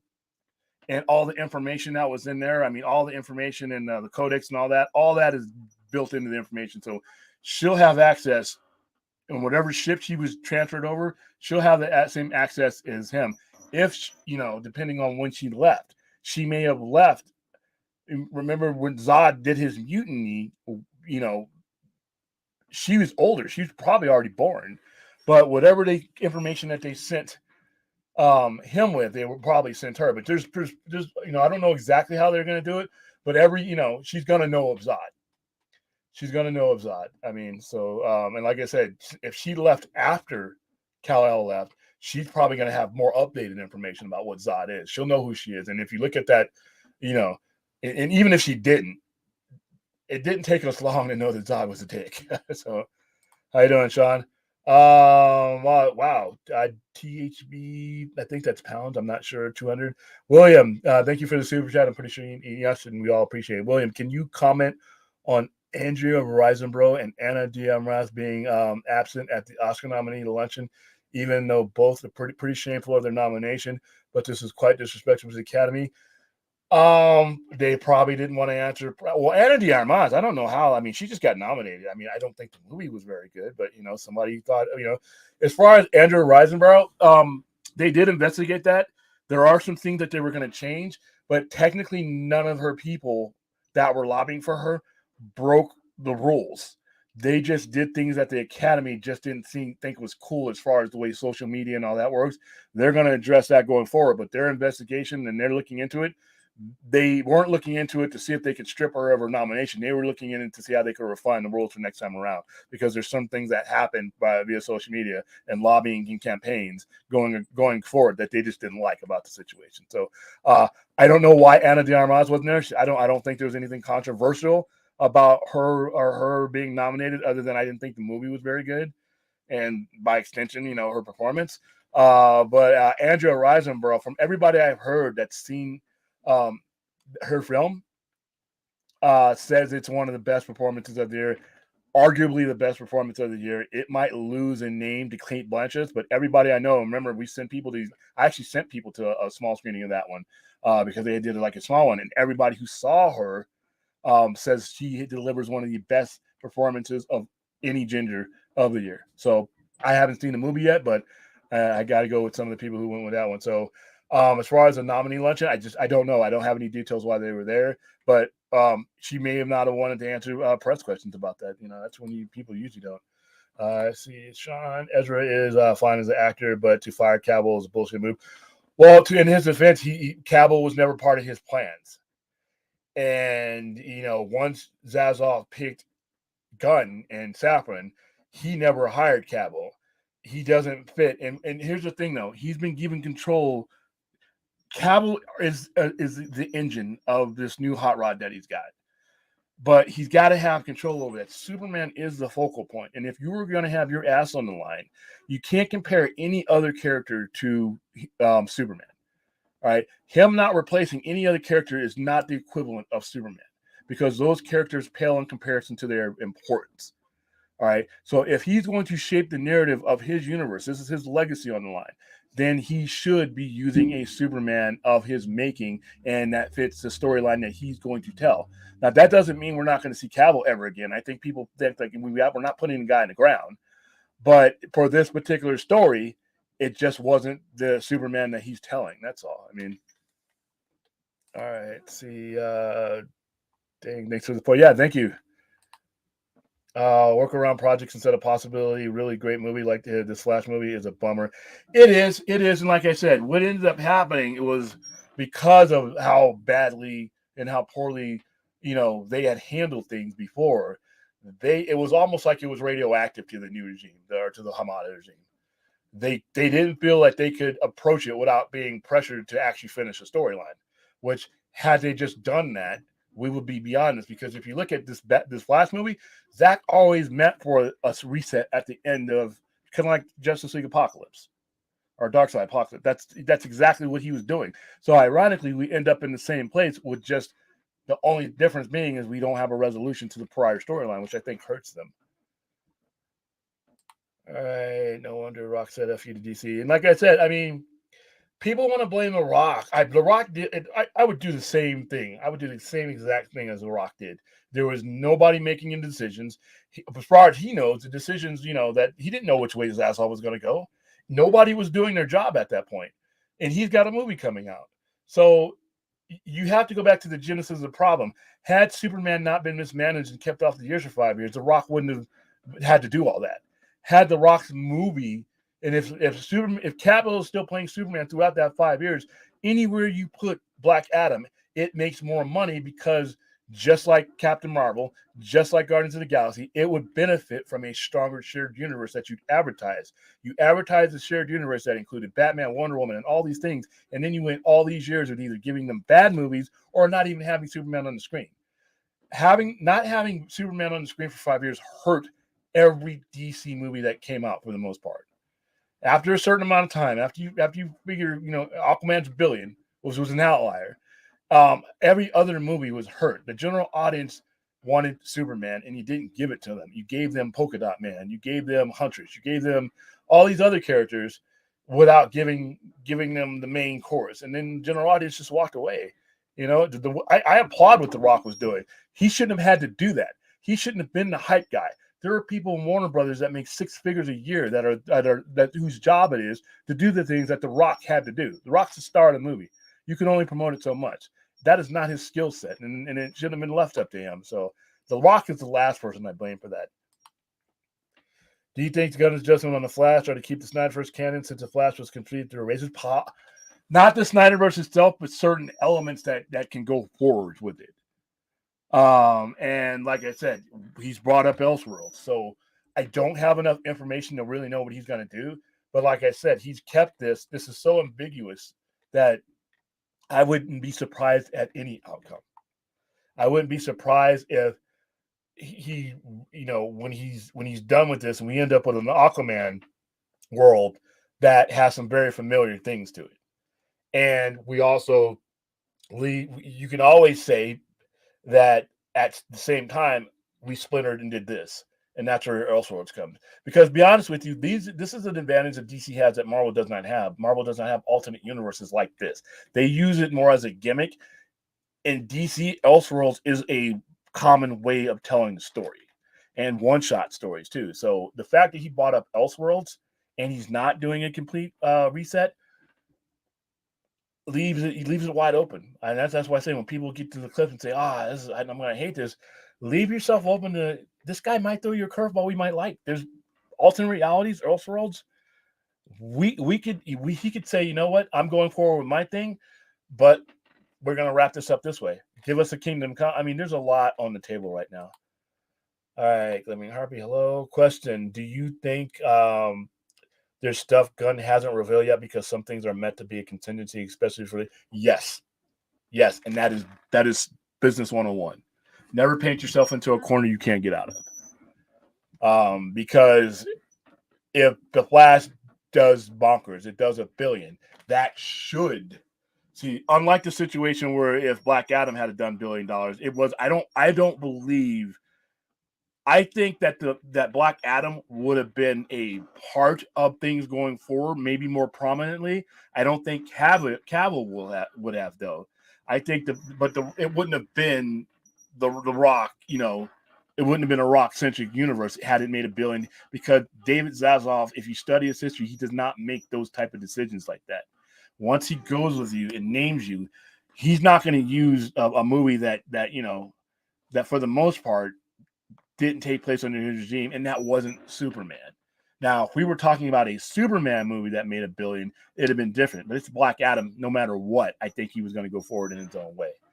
But as far as going forward from that, if the Flash does $1 billion, and this is the movie that he's using to change his story, it leaves the door wide open for him, because he is now the architect of something that's going to have a lot of momentum, and the decisions he makes are going to be very important. I mean, I would like to see him use these remaining movies and possibly Aquaman to somehow, some way resolve what has come before, or blow it up. But like I said, re-release those DVDs, man. I think the average person would enjoy that. I think the average person who collects stuff would enjoy that. I think people would love to see a completed story going into what he's saying. So yes, if Flash makes $1 billion, I think he's leaving. But see, that's the smart thing. That's not reactionary. Like you said, it's a contingency plan. These other assholes was reactionary. When things didn't make this or when things made that, they reacted. They did knee-jerk reaction. He has a plan in place, and he's left himself openings to improve that plan. So I love that. Thank you for your service. Thank you for being a citizen. All right. I say prepper and love, brother. Yeah. Hey, you know what? Preppers, given what we've been through the last 2 years with COVID and just everything that goes on, those preppers are looking real smart, dude. I mean, there's nothing wrong with being prepared. That's the one thing the Army and running a business taught me. There is nothing wrong with being prepared. And that includes I'm a Cold War kid. And we always thought, I lived on a base, an Air Force base, so we were a prime target. We had no chance, bunker or not. But if you grew up in my era, you grew up with the threat of the Soviets giving you 30 minutes to basically say goodbye.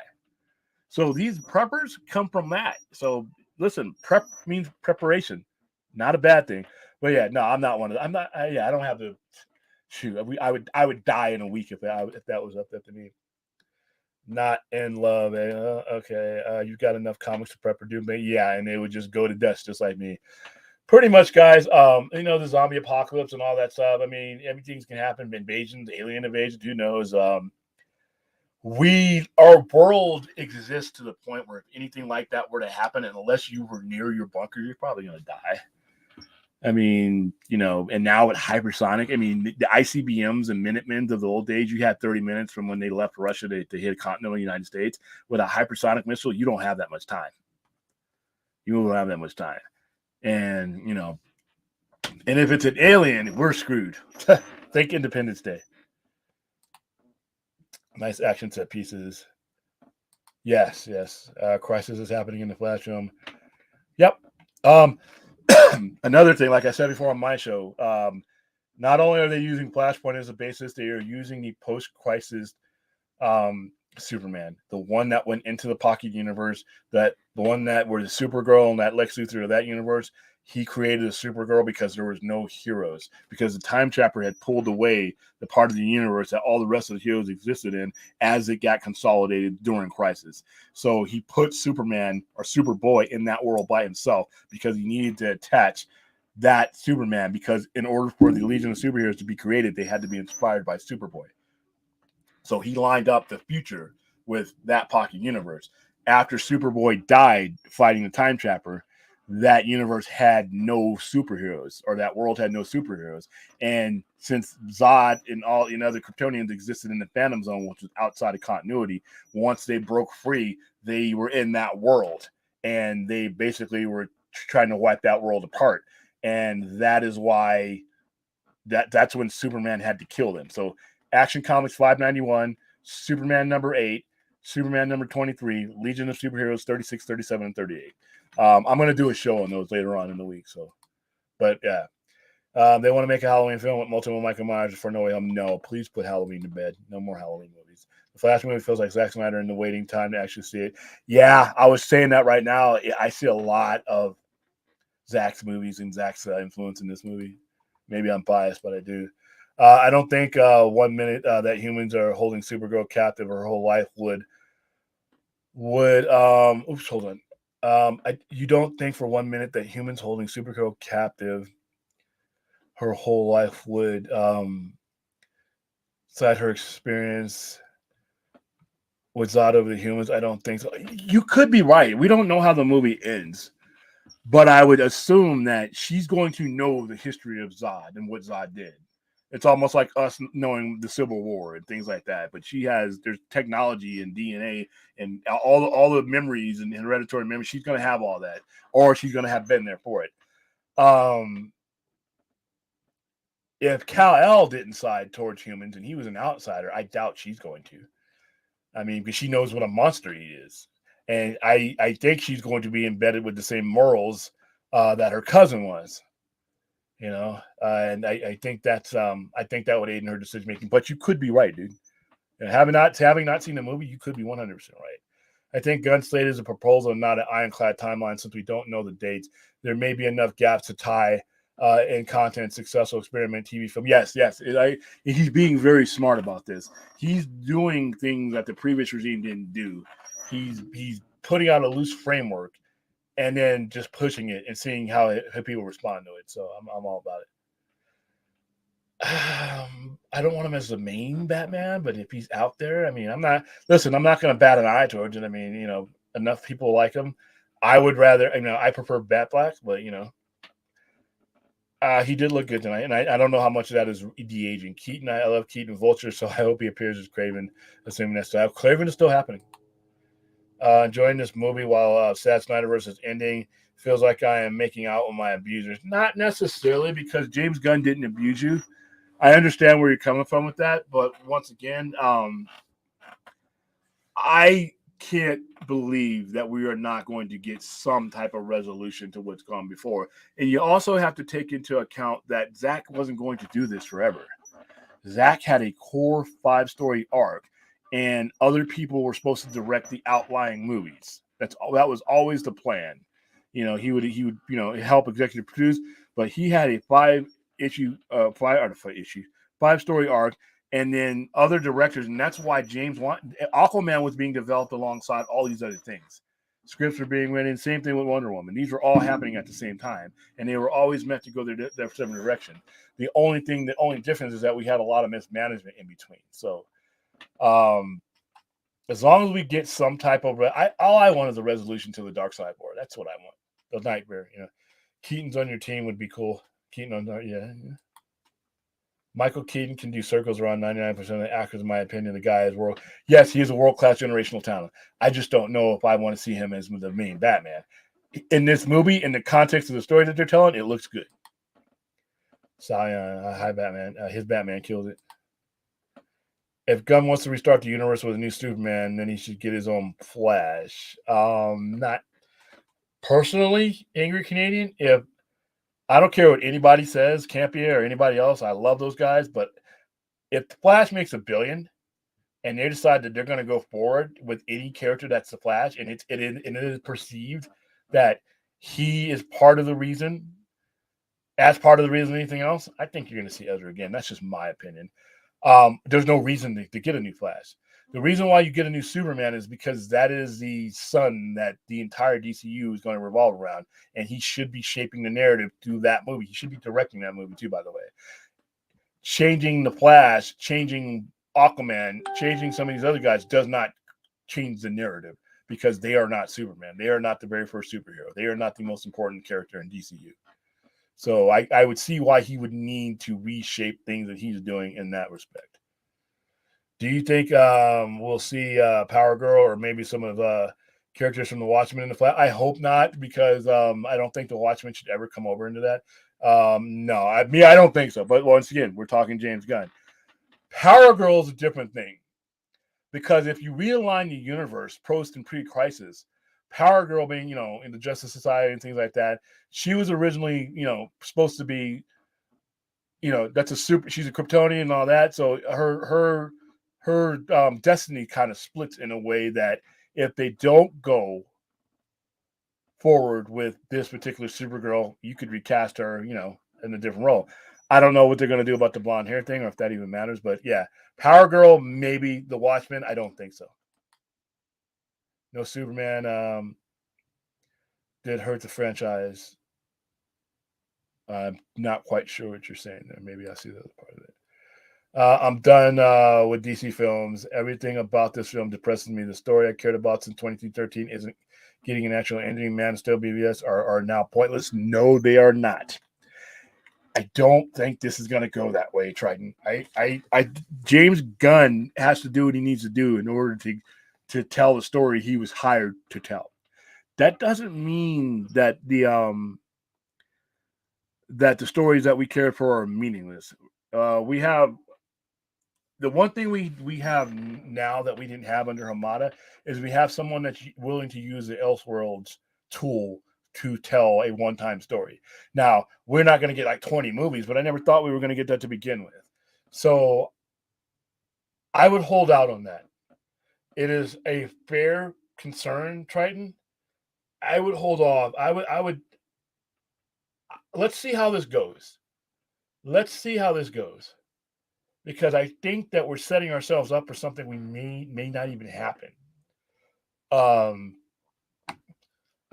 I don't see him wiping out the history of anything. I see him setting things up for him going forward, but I don't see him wiping out our movies from 2013. And I see the door being left open here. I would wait. We don't know what we're going to get, and we don't know what kind of elements we'll get from the previous universe, or when that story, because like I said, the Nightmare timeline is all we're missing.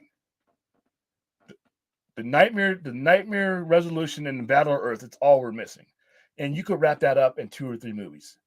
Or you could, like I said, you could wrap it up on a special. You could there's so many ways to do that. So I wouldn't be depressed quite yet. Not yet.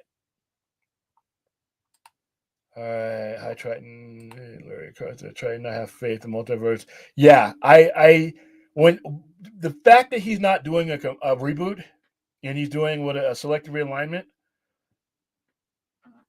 keep your mind open. Is all I gotta say. Flash won't go supernova. He may go loony. Very funny. I read the stuff that there's stuff. Yeah, remember he only released the first half of this his slate. We only got granted he released a lot, but that's not all of the Gods and Monsters thing. 50 viewers, be sure to support. Well, yeah, support my channel, youtube.com/ at the Sci-Fi Center.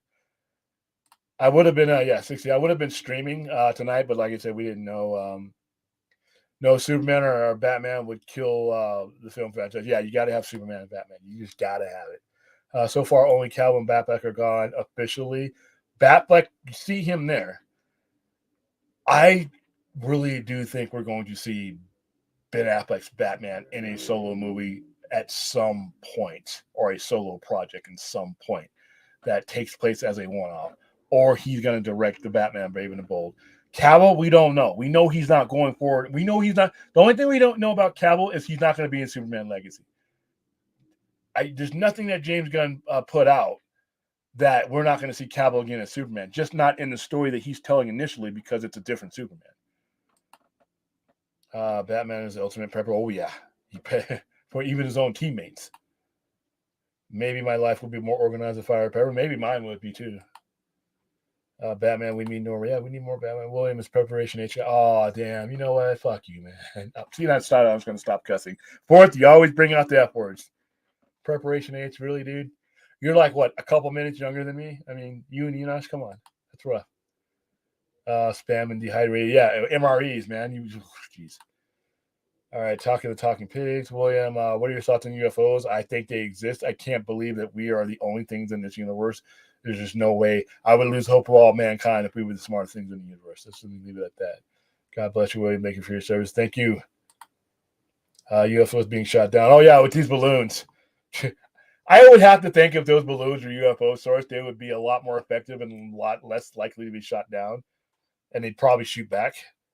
Speaking of UFOs, I'm retired, so the pal says, yes, I have not forgot about you. This, other news. We're going to have some weird stuff coming up. Stay tuned. Zach's people worked on the Flash, so it makes sense that you see a lot of it. Yeah. And like I said, you got the guy who's going to be running the show for a while. Yeah, very impressed at this movie. So I think, and this is another thing, how this movie does could influence him, could influence going forward. We have pretty much a Zack Snyder type movie that could possibly influence the guy who's got his hands up to leverage for the next 4 or 5 years. That's not a bad thing, guys. Halloween multiverse, no. Oh crap, Paulie and Chris Gore, Ant-Man sucks. Say Ant-Man sucks. I was gonna go see that Wednesday, but I'm gonna go see Pooh, Blood and Honey, so I'm gonna go see it Thursday night. WB ever wants me to support DC films again, they'd better give me Snyder jail. I don't think we're gonna get that. Otherwise, screw them. I ain't supporting a studio who nonchalantly made a decade of films pointless. Those guys are gone, though. I agree with your anger. Those guys are gone. I don't think you need a JL 2 or 3 to complete that storyline, though. There's a lot of ways, Triton, that you could, clever ways, money-making ways.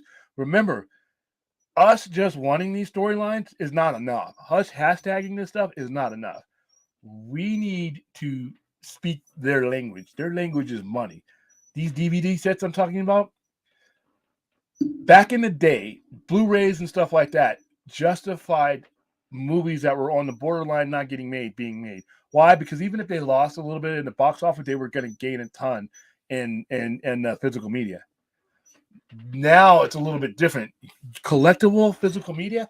I laid out my plan on Brodan's channel. I'll lay it out again because I'm going to make these things. I'm going to make these 3D models, and I'm going to tag James Gunn and Warner Brothers in this. I'm like, I am now talking to you guys in the language you guys all speak, cash. All right. It costs pennies to make box sets. Pennies. All right. Batmobile. Open the Batmobile up. Blu-ray's in there. 2 figures are in there with it. One of them is Superman in that armor, and the other one is or Batman in the armor. The other one is Superman from BBS. And you can set it up to where it relives that scene. You can restage that scene, the Do You Bleed scene. And inside, it has the uncut edition of BBS. But it has the portion of the story, the continuation of the Nightmare story that was in BBS. Man of Steel, like I explained before, the thing, the little triangle thing, the little 3-dimensional S that he uses to plunge into the thing and then set up the hyperdrive, that is going to, you open that up, Blu-rays in there.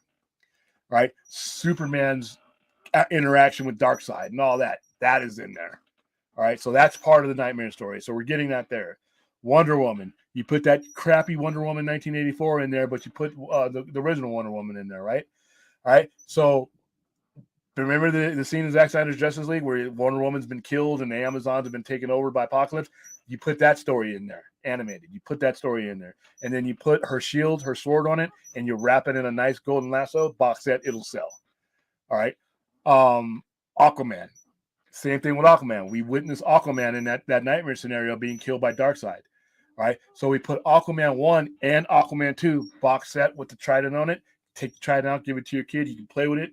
And it's the shape of the trident with his gold scales around it, right? You open it up, Aquaman 1, Aquaman Lost Kingdom, that portion of it. And so on and so on and so on. The Flash is in there. And then we get to the set that you can just buy it and get them all, right? A big globe where when you turn it, the Earth goes through the anti-life equation effect. And when you turn it back, it comes back to the normal Earth. You open that up, all of it's in there. Each of them with a piece of the storyline to the point where you finish telling the story. That's money because the profit margin of making Blu-rays is, that's why the studios were so hurt when physical media of all sorts died. But the part of physical media that still lives on is those nice, cool box sets. You see them at Walmart. They go off the shelves. Now you're talking to Warner Brothers and James Gunn in cash. And all throughout these box sets, you let James Gunn set up his universe. Paradise Lost with Wonder Woman, put some kind of explainer in there. All right, Superman, Legacy, have something like that in there, Aquaman, and so on. Money. Hashtags are not going to move the needles for these guys. Hashtags have become white noise. Money does.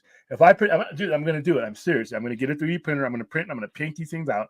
I'm going to put the Blu-rays in there, and I'm going to show them like people will buy this. I'm going to tag them, and then when I do that, guys, I need you guys to tell me I'd buy that. I'd tag them. We'd buy that.